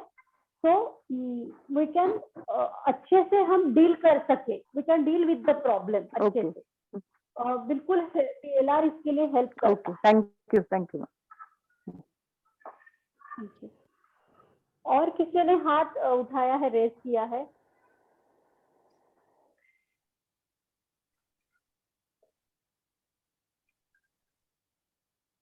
ये तनु करके है कोई, इन्होंने भी, उनको भी कुछ सवाल पूछना है। श्वेता कलंत्री जी। जी दीदी, आपको किया है अनम्यूट। जी नमस्ते। मैं अभी जो मैडम ने बोला था कि भाई, आवाज आ रही? हाँ जी दीदी। हाँ आवाज आ रही। हाँ, तो डेथ के पहले कुछ अनुभव होता है, तो हाँ। मेरा अभी एक्सपीरियंस जस्ट अभी मेरे मामी ससुर जी गुजरे थे, वो 1.5 महीने से कोमा में थे, पर उनके पता चल गया था कि मेरा डेथ टाइम आ गया है, तो उन्होंने अपना जो भी है फोटो तक उन्होंने बनवा के रख ली थी, ताकि बच्चों को वो अच्छा। ये कर सके। तो ये जो एक्सपीरियंस है डेथ के पहले आने का अनुभव जो दीदी ने अभी हाँ। बताया, तो ऐसा विश्वास हाँ। होता है कि ये सब कुछ होता है रियल में, तो मुझे यही बताना था। हाँ हाँ हाँ। हाँ। धन्यवाद। ओके, सही बात है। मतलब ऐसा होता है, किसी किसी को हाँ एकदम से होता है और वो बता भी पाते हैं। हाँ हरिश्चंद्र जी, आप को अनम्यूट किया है, आप अपना वीडियो स्टार्ट करके प्लीज आस्क योर क्वेश्चन। आपने लिखा भी अपना क्वेश्चन, पर अगर आप डायरेक्टली यस पूछ सकते हैं। हाँ। मैडम नमस्ते सभी को। नमस्ते। मुझे अब मेरी आवाज आ रही है आपके पास? हाँ हाँ सही। बिल्कुल। अच्छा, तो मुझे ये जानना है कि जो पीएलआर के बारे में जिस पर अपन चर्चा कर रहे हैं, इससे जो है क्या ये अपना हिप्नोटिज्म है या ब्रेन मैपिंग जैसा कुछ है, या इसके जरिए हम विचार जो दिमाग में उठते हैं ब्रेन में, उसको हम पढ़ने की कोशिश करके आने वाले फोर्थ कमिंग इंसिडेंट्स को असेस करने का प्रयास करते हैं। धन्यवाद। हाँ, ब्रेन मैपिंग तो नहीं है ये ब्रेन मैपिंग से टोटली अलग है। लेकिन हाँ, जो हिप्नोटिज्म का इसमें, हिप्नोसिस का इसमें प्रयोग किया जाता है, ट्रांस में इंसान को लेके जाने के लिए, प्रीवियस लाइफ में जाने के लिए इसका उपयोग किया जाता है। बाकी ब्रेन मैपिंग से इसका कोई लेना देना नहीं है। और जैसे इसमें बोला है, पूछा है उन्होंने कि आगे आने वाले इंसिडेंसेस के बारे में भी जानकारी, तो is it future prediction method? हाँ हाँ, इसमें ये नहीं है, पर इसमें और एक मेथड ऐसी है कि जिसमें हम जैसे प्रीवियस लाइफ देख सकते हैं, वैसे ही हम आगे की लाइफ भी देख सकते हैं। ऐसा भी इसमें एक सिस्टम या थेरेपी ऐसी भी है, वो भी जाके हम देख सकते हैं। ओके, धन्यवाद। Thank you madam. Thank you. So what is more beneficial, past life, future life, or both? I think past life जो हमारे ट्रॉमाज है उसके ऊपर काम करता है, और आई डोंट नो कि हम कितना हमारा भविष्य कंट्रोल कर पाएंगे। I really don't know about it कि हम कितना कंट्रोल कर पाएंगे उसके ऊपर। जो विधि का विधान है वो क्या हम सही में बदल पाते हैं, हमारी उसमें इतनी पात्रता है क्या? ओके, पूनम जी, आपको स्पॉटलाइट किया जाता है, आप अपना प्रश्न पूछ सकते हैं। नमस्कार सभी को। नमस्ते। मेरा क्वेश्चन थोड़ा इससे मिलता जुलता बोलना चाहिए या इससे रिलेटेड या डिफरेंट, मैं नहीं समझ पा रही हूँ। पर पिछली बार भी मैंने जब ये सेशन सुना था तब से मैं बहुत विचलित हूँ। तो मुझे ये पूछना है कि जैसे अभी 5 या 6 साल पहले की घटना है कि अपने नागपुर में एक प्रतिष्ठित फैमिली में 20-22 साल का लड़का गुजर गया था। फिर उसके 10-1 महीने बाद में कहीं मतलब एक, वो भी मेरे परिचित थे बहुत क्लोज, और उसके बाद में कुछ 2 या 3 साल बाद में एक और मेरे परिचित घर है, वहां पे वो जो बच्चा जैसे जैसे थोड़ा बड़ा हुआ, तो वो जो ये पुरानी बातें वो बता रहा था, जिस हिसाब से वो पहले बच्चे की डेथ हुई थी और डेथ के समय उसके साथ जो घटना हुई थी, तो वही घटना वो यहाँ पे बार बार बताता है।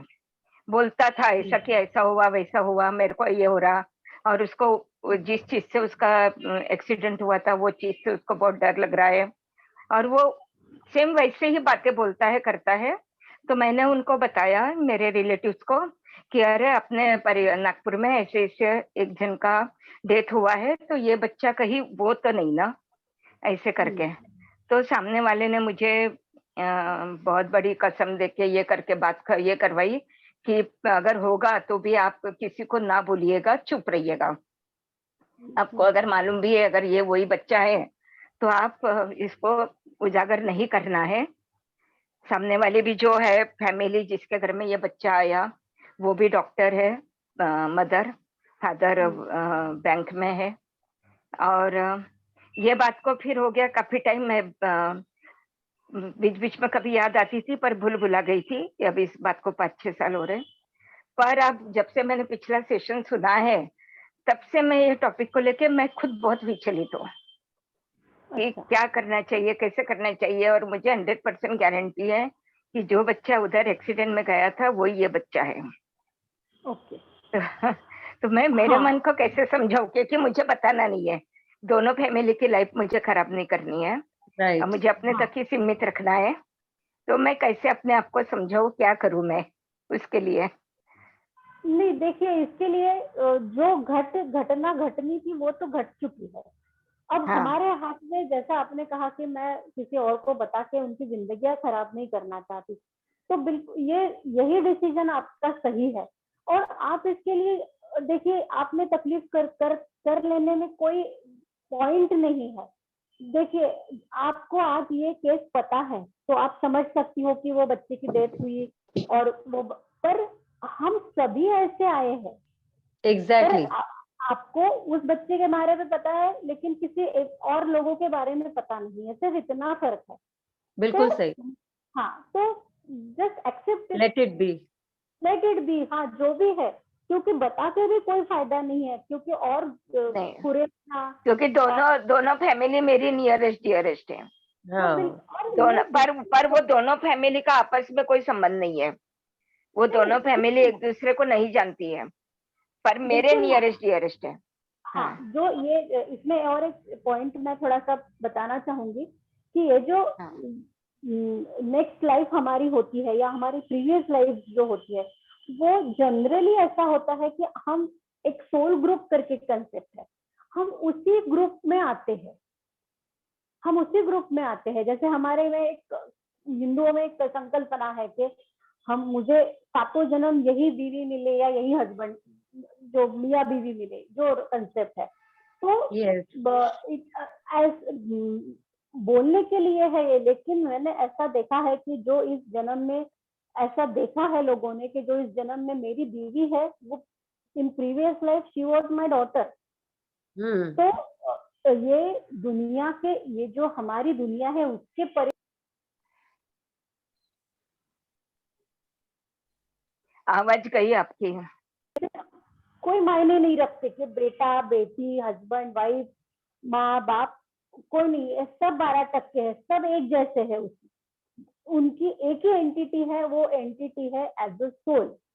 और जब हमें यहाँ आना है तो हमारा जो पेपर, हमें जैसे एक कंसेप्ट ऐसा है कि हम एक एड्रेस लेके ढूंढने निकले हैं और वो एड्रेस हमारा गुम हो गया है, और अब कुछ लिखा हुआ जो याद आ रहा है उस हिसाब से ढूंढो, या फिर आपका नसीब होगा तो वो चिट आपके हाथ में लगेगा, या फिर मटकते रहो। तो राइट, ऐसा है तो कोई फर्क नहीं पड़ता। आपको किसी की लाइफ में पता है, बाकी लोगों के लाइफ के बारे में पता नहीं है, किसी दिन आपको पता चलेगा कि हम सब भी कहीं ना कहीं जुड़े हुए हैं। बिल्कुल सही। हाँ, तो लेट इट बी। राइट। वो ये बहुत विचलित हो जाए, अभी यानी ये सुना हूँ जब से मैं बहुत विचलित हो रही हूँ, नहीं तो थोड़ा सा भूल गई थी इस बात को। पर पिछली बार अपना ये सेशन सुना ना, उसके बाद से तो बहुत है ना, बहुत ज्यादा। और ऐसे लग रहा है कि बताना चाहिए, नहीं बताना चाहिए, बहुत अपने आप में कश्मकश हो रही है। नहीं, बताकर कोई फायदा भी नहीं है ना, उल्टा फायदा नहीं है, क्योंकि राइट किसका, राइट उसका भी राइट है, उसका भी हक है। तो हम कहाँ किसका हक दिलाने वाले हैं? हमारे पास में तो कोई कंट्रोल नहीं है चीजों का ना, जन्म मरण का, कहाँ कौन से कुल में, कौन से घर में कौन जन्म लेगा, इसकी बागडोर हमारे हाथ में नहीं है। गलती से हमें पता चल गया है, वो हमको एक प्रेरणा कहीं से कुछ हो सकता है कि हमें वो दिव्य हम्म, चक्षु बोलो या कोई वो पर्टिकुलर उस मोमेंट के लिए हमको वो पता चल गया, but that does not mean, क्योंकि जैसे रेवता जी ने बोला कि ऐसा तो हर किसी के साथ है कि मैं भी हो सकता है कि 45 साल पहले वो वाले घर में थी, फलाने घर में थी। तो अगर वो आपको पता चल जाए तो क्या वो आप बताना आपके हित मतलब हितकर रहेगा? मेरे सबका छोड़िए, जो अभी एट प्रेजेंट जो जी रहा है, क्या उसके लिए हितकर रहेगा? नहीं रहेगा। वो पर्सन, वो बच्चा जो अब जन्म में आया है, स्पेशली उसके जीवन की सेफ्टी को ध्यान में रखते हुए ये बिल्कुल भी नहीं करना चाहिए और भूल जाना बताना चाहिए। चाहिए। यस, अच्छा, ये बात यहाँ सही पर है। हाँ, थैंक एक यू और so much. Yes, thank you thank Poonam you. जी। जी तनु जी। तनु जी, आप पूछना चाह रहे हैं कुछ हाँ, क्वेश्चन? जय श्री कृष्णा दीदी। यस। दो चीजें हैं, एक तो शेयरिंग है और एक क्वेश्चन है। शेयरिंग तो ये है कि मेरी मदर के जो दादाजी थे, वो जब एक्सपायर हो गए थे तो सब कुछ प्रोसेस उनका क्रिया वगैरह का रेडी हो गया था। मामा को विश्वास नहीं हुआ कि वो चले गए हैं। वो कुछ नाना जी क्योंकि मेरे डॉक्टर थे तो वो कुछ तो भी एक इंजेक्शन बना के लाए, जबकि वो मेरे मामा को डॉक्टर नहीं थे, और उन्होंने नाना जी ने मना किया कि बेटा इनमें नहीं है कुछ भी, मैंने चेक कर लिया। उन्होंने बोला नहीं, और वो इंजेक्शन उन्होंने उनको लगा दिया। क्या था उस इंजेक्शन में नहीं मालूम, उनको भी नहीं मालूम वो क्या कंपोजिशन के साथ बना के लाए थे, क्योंकि वो डॉक्टर नहीं थे। और इंजेक्शन लगने के 5 मिनट्स बाद में वो उठ के बैठ गए। तो वो आज तक एक हमारे लिए मिस्ट्री थी जो सॉल्व नहीं हुई थी। आज वो mystery, thank you very much कि वो सॉल्व हो गई कि ये सब क्यों हुआ था। एक तो ये शेयरिंग थी।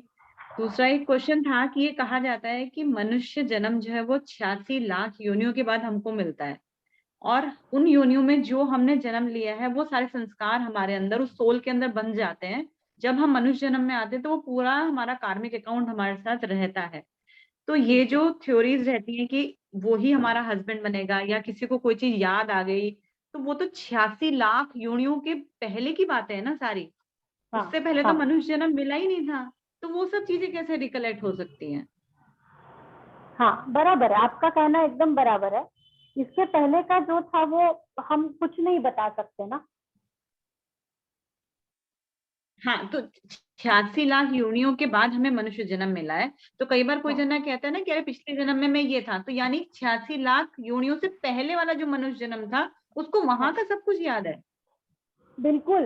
एक चीज मैं इसमें बताना चाहती हूँ कि बहुत से पीएलआर जो किए गए सेशंस ना, मैंने जिस एक सेशन में जब मैं खुद करा रही थी, मैं भी उस ग्रुप का पार्ट थी, तो वो एक लेडी को ऐसा दिखा कि she was an elephant in her previous life. और जैसे अभी सविता जी ने बोला था कि वो बंदा जो था वो आदमी वो बहुत उदास था इन हिज प्रीवियस लाइफ, और अभी भी उनको वो थोड़ा रिलेवेंस लगा उनको। तो एक का मैंने एक्सपीरियंस ऐसा सुना था कि 2-3 लोगों का कि उनको काफी कम सुनने को मिलता है, लेकिन वो डायनासोर थी in one life, and she was very, इस जिंदगी में वो काफी आइसोलेटेड फील करती है। क्या है, डायनासोर इतना बड़ा जो जानवर है, उसके आसपास कोई वैसे भी जाना नहीं चाहता था, और उनको खत्म हुए हुए भी कितने साल हो गए, और वो जब डायनासोर भी यहाँ धरती पर थे, उनके पास कितने लोग, उसके पास कोई नहीं जाता था। तो वो ट्रॉमा वो अभी भी इस लाइफ में कैरी कर रही है। तो जैसा अभी आपने कहा कि हम आज, इसके पहले हम मनुष्य थे, अब ये सारी मान्यताएं हैं और धारणाएं हैं। बहुत सी जगह पे ऐसा कहा जाता है कि एक बार इंसान का जन्म मिलने के बाद हमें फिर से दूसरे एनिमल्स का या जानवरों का जन्म नहीं मिलता है। पर ऐसा है कि मेरी आत्मा और एक कुत्ते की आत्मा, इसमें कोई फर्क नहीं है, या एक घोड़े की आत्मा, इसमें कोई फर्क नहीं। ये फर्क तो हम लोग कर रहे हैं कि हम इंसान है, मनुष्य है, तो हमको ऐसा लगता है कि हम कुछ अलग है, हम थोड़े से ऊपर है इन सब से। पर अगर हम बाकी लोगों के इसमें देखें, या फिर इस दुनिया के पूरे संसार के हिसाब से, भगवान के हिसाब से देखें, तो सारे के इसमें एक ही आत्मा बसती है ना। ये तो हम खुद को अलग समझते हैं। जैसे बहुत एक जगह मैंने ऐसा भी देखा था कि एक छोटी सी चीज है कि मुझे बहुत गलत लगी वो, कि जैसे हम कुत्ते को कोई प्रसाद था, तो हम सब प्रसाद एक दूसरे को बांट रहे थे, तो किसी ने कुत्ते को प्रसाद खिलाया, घर का ही डॉगी था वो, अरे अरे कुत्ते को मत खिलाओ, अरे नहीं उसको मीठा नहीं खिलाना चाहिए, ये बात अलग है, पर कुत्ता और हमारी आत्मा में कोई भी फर्क नहीं है। हाँ, सिर्फ उसके कर्म अलग थे इसलिए वो कुत्ता हुआ है, हमारे कर्म थोड़े अच्छे हुए होंगे इसलिए हम इंसान बने हैं, लेकिन कुत्ते में और हमारी आत्मा में कोई फर्क नहीं। जहाँ कुत्ते की आत्मा जाने वाली है वही हमारी आत्मा भी जाने वाली है।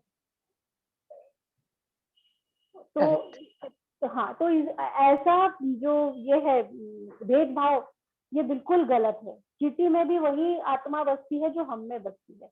मुझे किसी ने यहाँ पे एक सवाल पूछा कि डायनासोर वाली बात मनगढ़ंत तो नहीं हो सकती। अब देखिए, जो मैंने इसके पहले भी एक पॉइंट बताया था कि अटेंशन सीकिंग, जो उत्तरा हुड्डा जी के केस में वो फ्रेंच डॉक्टर थे, उनको भी ऐसा लगा था कि ये मनगढ़ंत कहानियां, और हो भी सकती है। देखिए पीएलआर में ऐसा है कि इसका कोई प्रमाण नहीं है। जो मुझे दिख रहा है वो मैं आप किसी और को नहीं दिखा सकती।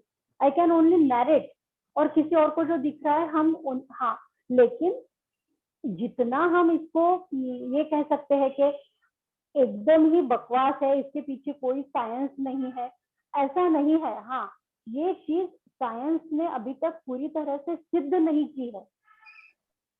ये हम कह सकते हैं कि it is not proven fact, ये बात मैं मान सकती हूँ, लेकिन हमने भगवान भी कहाँ देखा है, फिर भी उसके ऊपर विश्वास तो करते ही है हम। तो जिसका विश्वास है वो विश्वास करेंगे। लेकिन मैंने ये देखा है कि बहुतों की जिंदगी के मैंने एक लड़की देखी थी जो 20-22 साल की, उसको बहुत ट्रॉमा था कि वो जिंदगी में अकेली रह जाएगी। मेरे दोस्त ने, she is a single child, तो ऐसा लगता था घर वालों को कि शायद ये सिंगल चाइल्ड है, इसके लिए इसको ये ट्रॉमा होता होगा, या फिर ऐसे कुछ बातें उनके दिमाग में घर वालों की आती थी। लेकिन जब उसका पीएलआर कराया गया तो वो पीएलआर में उसको दिखाई दिया कि वो एक सोल्जर की डेथ मरी, एंड इन कॉफिन, वो कोई इजिप्ट वगैरह देश उस साइड का था, वो कॉफिन में थी, और उस कॉफिन के बाहर सिर्फ एक लेडी थी। She was her step mom, इन जो अभी उसकी रियल मॉम है इस जिंदगी में, उस लाइफ में वो उसकी स्टेप मॉम थी, लेकिन उनके रिलेशंस बहुत अच्छे थे। तो इस लाइफ में भी वो माँ बेटी बहुत ज्यादा अटैच है, बहुत ज्यादा।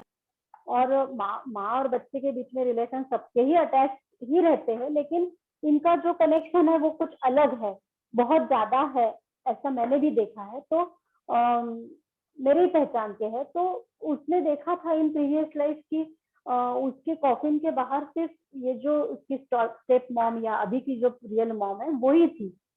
तो यानी उसकी पूरी वो जो ट्रॉमा था इस जिंदगी का, मैं अकेली रह जाऊंगी, वो ट्रॉमा वहां से आया था कि उसको लास्ट रिचुअल्स करने के लिए भी कोई नहीं था उसके पास।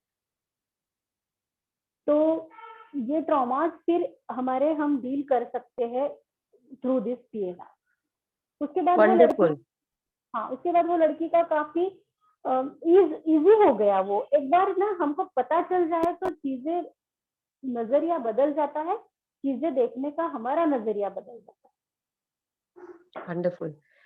हम लोग कुछ 2 हैंड रेजेस और है, वो लेकर we are towards the conclusion of the session. उसके पहले एक अनाउंसमेंट मैं यहाँ करना चाहूंगी कि in the coming Navratri there is a gift from VLF to all of you.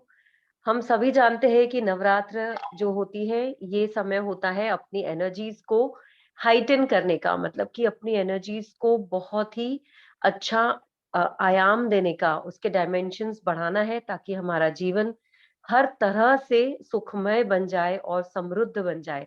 तो इसी के लिए 3 स्पेशल सेशंस ऑर्गेनाइज किए गए हैं, that is on Tuesday, Wednesday and Thursday.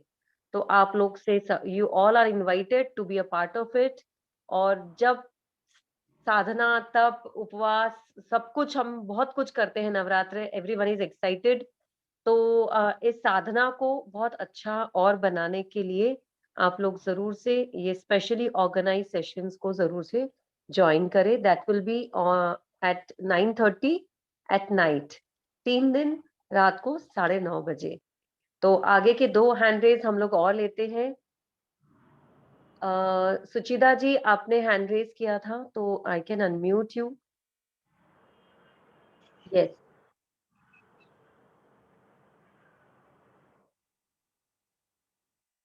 सुचिता जी, आप हैं? जी, उनको किया है दी अनम्यूट। प्लीज अनम्यूट कीजिए दीदी। तब तक मीना दीदी पूछ सकते हैं। हेलो, नमस्ते जी। नमस्ते रानी मैम। नमस्ते। नमस्ते देशपांडे मैडम। मैं मराठी में बात करूं, चलेगा? बिलकुल चलेगा, बिलकुल चलेगा। अगदी चालेल। मी नाशिक वरून आहे आणि मी विचारू इच्छिते की हे जे आहे PLR जे आहे हे कुठे करू शकतात आणि कोण करतं? मी स्वतः करते नागपूरला, आणि आपण ऑनलाईनही करू शकतो, पण तुम्ही जर नागपूरला आलात तर आय विल प्रिफर 1 to 1 आपण केलं तर जास्त चांगलं राहील. तर याचं काही ट्रेनिंग वगैरे आहे का? पण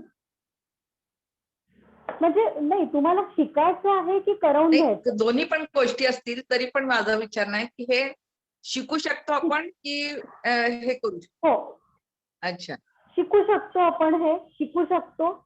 आणि जर तुम्हाला करवून घ्यायचं असेल तर एक 2 तासाची 2.5 तासाचं सेशन राहील आहे आपलं, आणि तुम्हाला काय प्रॉब्लेम आहे त्या प्रॉब्लेमवर आपण त्या प्रॉब्लेम बद्दल आधी डिस्कस करू आणि मग आपण PLRचं सेशन घेऊ.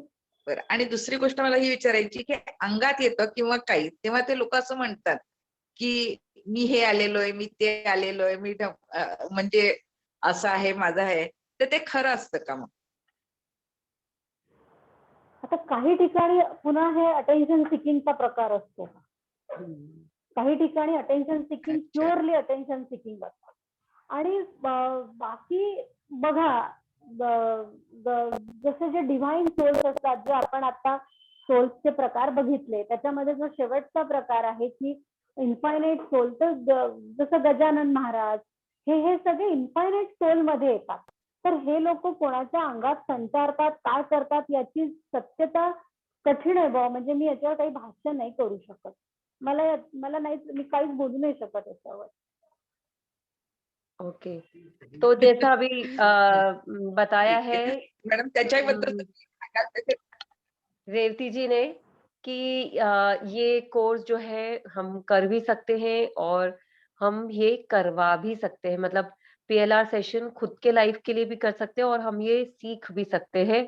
तो इसके लिए एक मतलब यहाँ काफी सारे रिक्वेस्ट दिख रहे हैं, तो मैं सभी को ये बता दूं कि those who are interested to learn or get the thing done, get the session done for themselves, तो आप लोग अपना नंबर, मतलब रेवती जी का नंबर आप नोट कर लीजिए और उन्हें इंटरेस्टेड या हाय या आपका जो भी है आप उनको भेज दीजिए, ताकि यहाँ पर because VLF is not, I mean will not be able to take any request or answer to any request. तो द बेस्ट ये होगा कि आप सभी लोग यहाँ पर जो प्रेजेंट है, जो इंटरेस्टेड है, वो इसी वक्त अभी ही आप अपने पास में ये नंबर नोट कर लीजिए रेवती जी का, और आप उन्हें व्हाट्सएप करिए जो लोग भी इंटरेस्टेड है इन आइदर ऑफ, या तो सीखने में या सेशन में या दोनों में, and what ever that final, मतलब उसका कॉस्ट, ये वो सब कुछ जो डिटेल्स है, आप आई वुड रिक्वेस्ट कि आप उन्हें पर्सनल चैट पर ही पूछिएगा। यहाँ पर रेवती जी का नंबर ऑलरेडी शेयर कर दिया गया है, तो you can just note down that number and get the further details from her personally. तो यहाँ सुचिता जी शायद कुछ आवाज आ रही थी, तो मैंने फिर से उन्हें म्यूट किया था, तो आपका एक ले लेते हैं हम लोग, फिर we are towards the end of the session.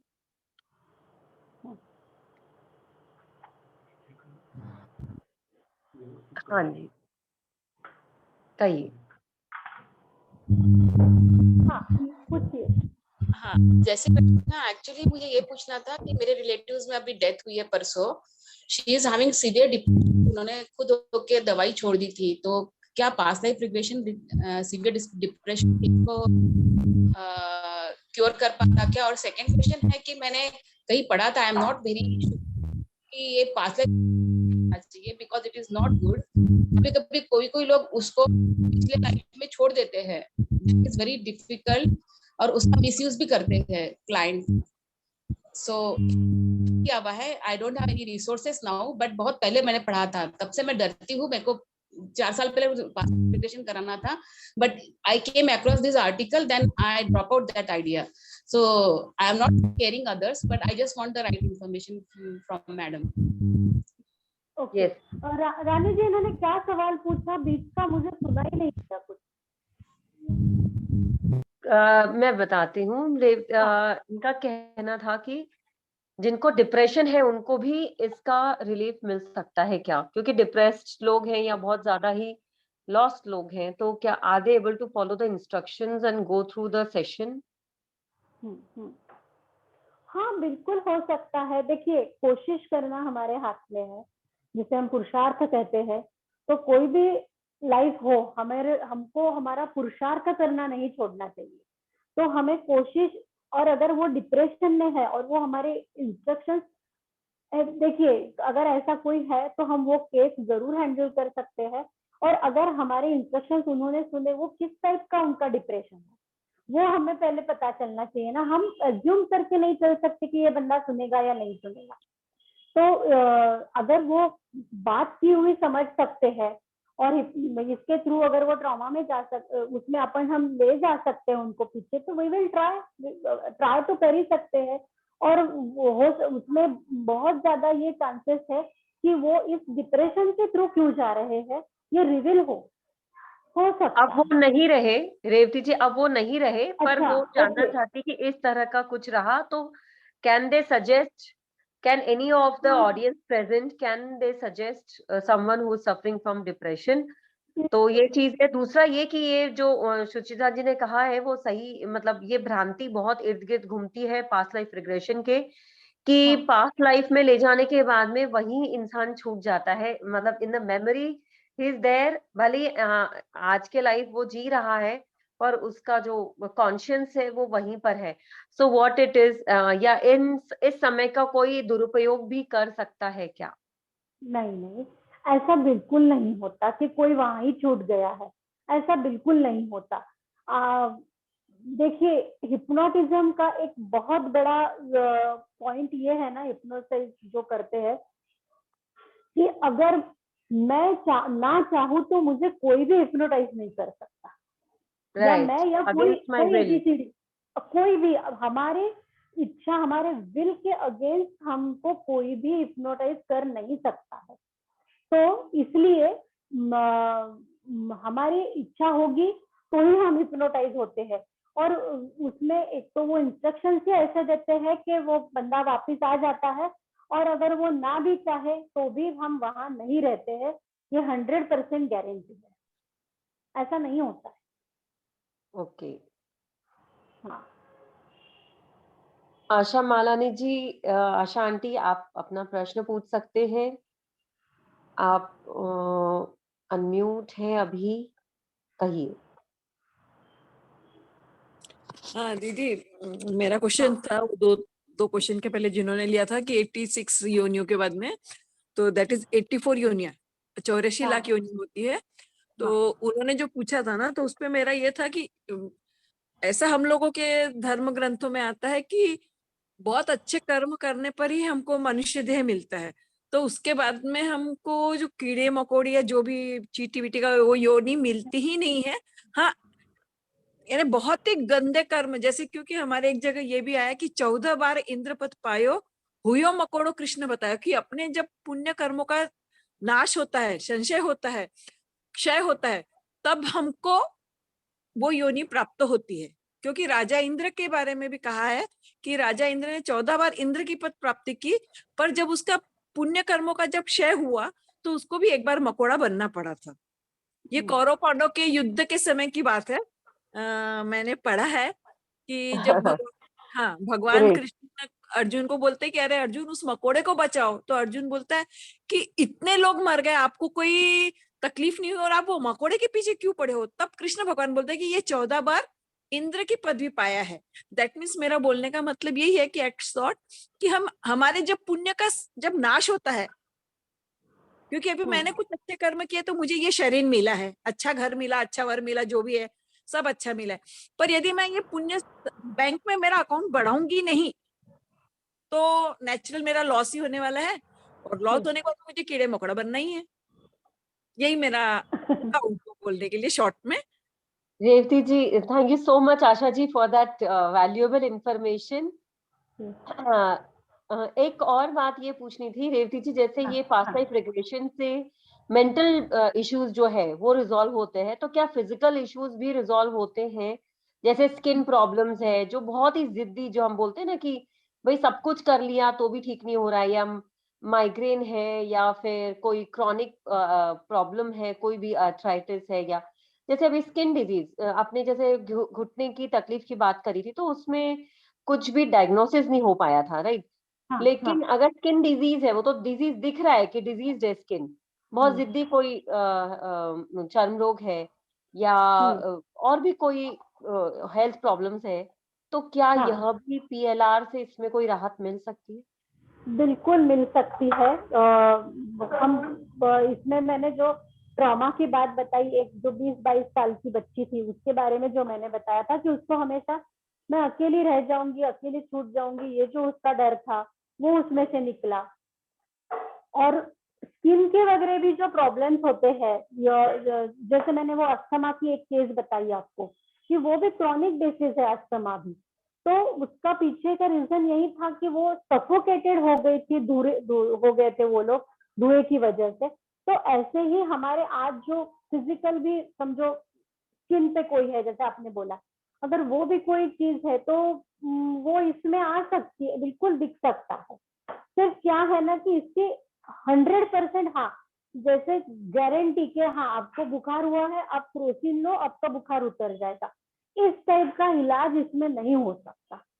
क्योंकि क्या है, पीएलआर में हम आपको पीछे तो, या जो भी थेरेपिस्ट है वो आपको लेके तो जाएंगे, लेकिन आपकी भी उतनी कैपेसिटी होनी चाहिए कि आपको देख पाए। सही है। ये सिर्फ थेरेपिस्ट के ऊपर निर्भर नहीं करता, ये हम पर भी निर्भर करता है कि हम किस इसमें ले रहे हैं। ओके। और ये कितने उम्र से ऊपर में पॉसिबल है पीएलआर, कौन करवा सकता है? नागपुर में मैं तो कराती ही हूँ, और इसके लिए देखिए उम्र का ऐसा है ना इसमें कि बच्चे जब छोटे होते हैं ना तो इनकी ये सारी मेमोरीज काफी जागृत होती है, उनको ये सारी चीजें बहुत जल्दी याद आती है, या ये कह सकते हैं कि उनका जो मेमोरी है वो फ्रेश रहती है, ऐसा बोल सकते हैं। लेकिन अब बहुत अगर बच्चा छोटा है तो उसको हम इंस्ट्रक्शंस कितनी देंगे, कम से कम उसको बात समझ आनी चाहिए, है ना? तो बस ये कंडीशन है कि उसको बात समझ आनी चाहिए, जो हम इंस्ट्रक्शंस दे रहे हैं वो फॉलो कर सके। 9-10 साल का बच्चा ये सब फॉलो कर सकता है, तो we can do it for. मुझे जी सही, मुझे ऐसा भी लगता है कि ये पता चलने के बाद में हैंडलिंग कैपेसिटी भी उतना मेच्योरिटी होना चाहिए उस पर्सन में कि वो नहीं तो ऐसा ना हो कि प्रेजेंट लाइफ में ट्रॉमा पड़ जाए कि अरे ये मुझे क्या हुआ था, मैं क्या था उस वक्त, और ये सारी चीजें हैंडल कर पाना, because we are excited about it, but शायद कोई थोड़ा छोटा रहा तो उसे प्रॉब्लम हो सकती है ना? हाँ, ये रिलेशनशिप केस में हो सकता है। एक केस मैंने देखा है जिसमें हस्बैंड वाइफ की बन नहीं रही थी, तो वो वाइफ ने पीएलआर कराया, और उसको ये समझ में आया कि ये जो हस्बैंड के भाई क्यों मेरी इसकी बनती नहीं, इतनी तनातनी क्यों है हमारी जिंदगी में। हाँ हाँ। तो उसको दिखा के इन प्रीवियस लाइफ उसके हस्बैंड ने उसको जहर दे के मारा था। वो जो डंडा लेके उसके पीछे पड़ गई। अब देखो अरे पिछली जिंदगी तो बर्बाद हो ही गई, अब ये ट्रॉमा कैसे हैंडल करेंगे, तो ये के पीछे पड़ गए ना। You have to be enough mature to handle this things. ये लाइक जो बोलते हैं ना मराठी मध्ये, आम्ही माकडाच्या हातात पोलीस देण्याचा अर्थ नहीं, यानी बंदर के हाथ में आप पलीता दे दोगे तो वो तो इधर उधर आग लगाता हुआ ही फिरेगा। राइट। हाँ, तो ये एक समझदार इंसान को और देखिए एक चीज इसमें जो घट गई है पिछली जिंदगी, उसमें से हमने लेसन लेना है ना कि वो चीजें। अब इस केस में क्या हुआ, वो औरत फिर से वो गलती पिछली बार उसने किया अब वो कर रही, हस्बैंड के पीछे डंडा लेके पड़ गई कि इसको तो अब छोड़ती ही नहीं मैं।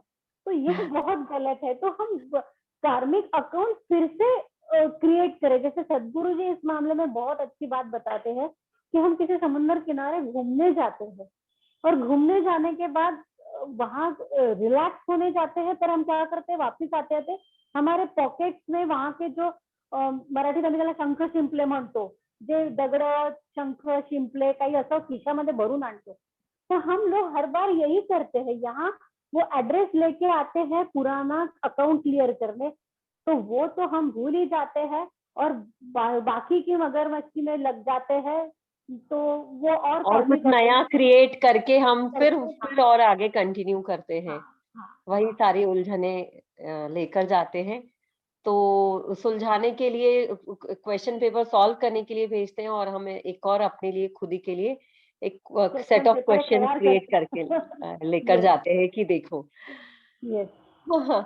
तो ये रहा हमारा आज का session. It was on the topic past life regression. एक जाते जाते एक और प्रश्न, रेवती जी, क्या सीनियर सिटीजन्स भी ये पीएलआर करवा सकते हैं? बिल्कुल करवा सकते हैं, बिल्कुल करवा सकते हैं। इसको एज का कोई ये नहीं है, कोई लिमिट नहीं है। जो हमारी बात समझ सके, जो हमारी इंस्ट्रक्शंस फॉलो कर सके, that is enough, that is right.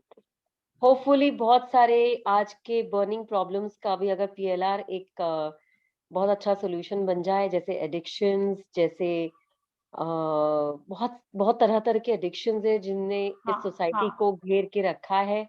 और पहले के समय में ये सब नहीं था। मैं ये कहूंगी, जैसे मोबाइल की बात अगर हम करें, टेक्नोलॉजी, तो ईश्वर करे ऐसा कुछ हो कि ये सारे एडिक्शंस भी चले जाएं और हम बहुत ज्यादा मिलना जुलना आपस में पसंद करें, खूब साथ में खेलना, बात करना और खूब सारे उत्सव, पर्व और अपने सारे त्योहार मनाना। इंसान अपनी बेसिक्स को ना भूले और अपने नॉर्मल बेसिक लाइफ वैल्यूज को ध्यान में रखे और एक सादगीपूर्ण जीवन जिए। तो क्या कहने हैं। Thank you so much everyone for joining.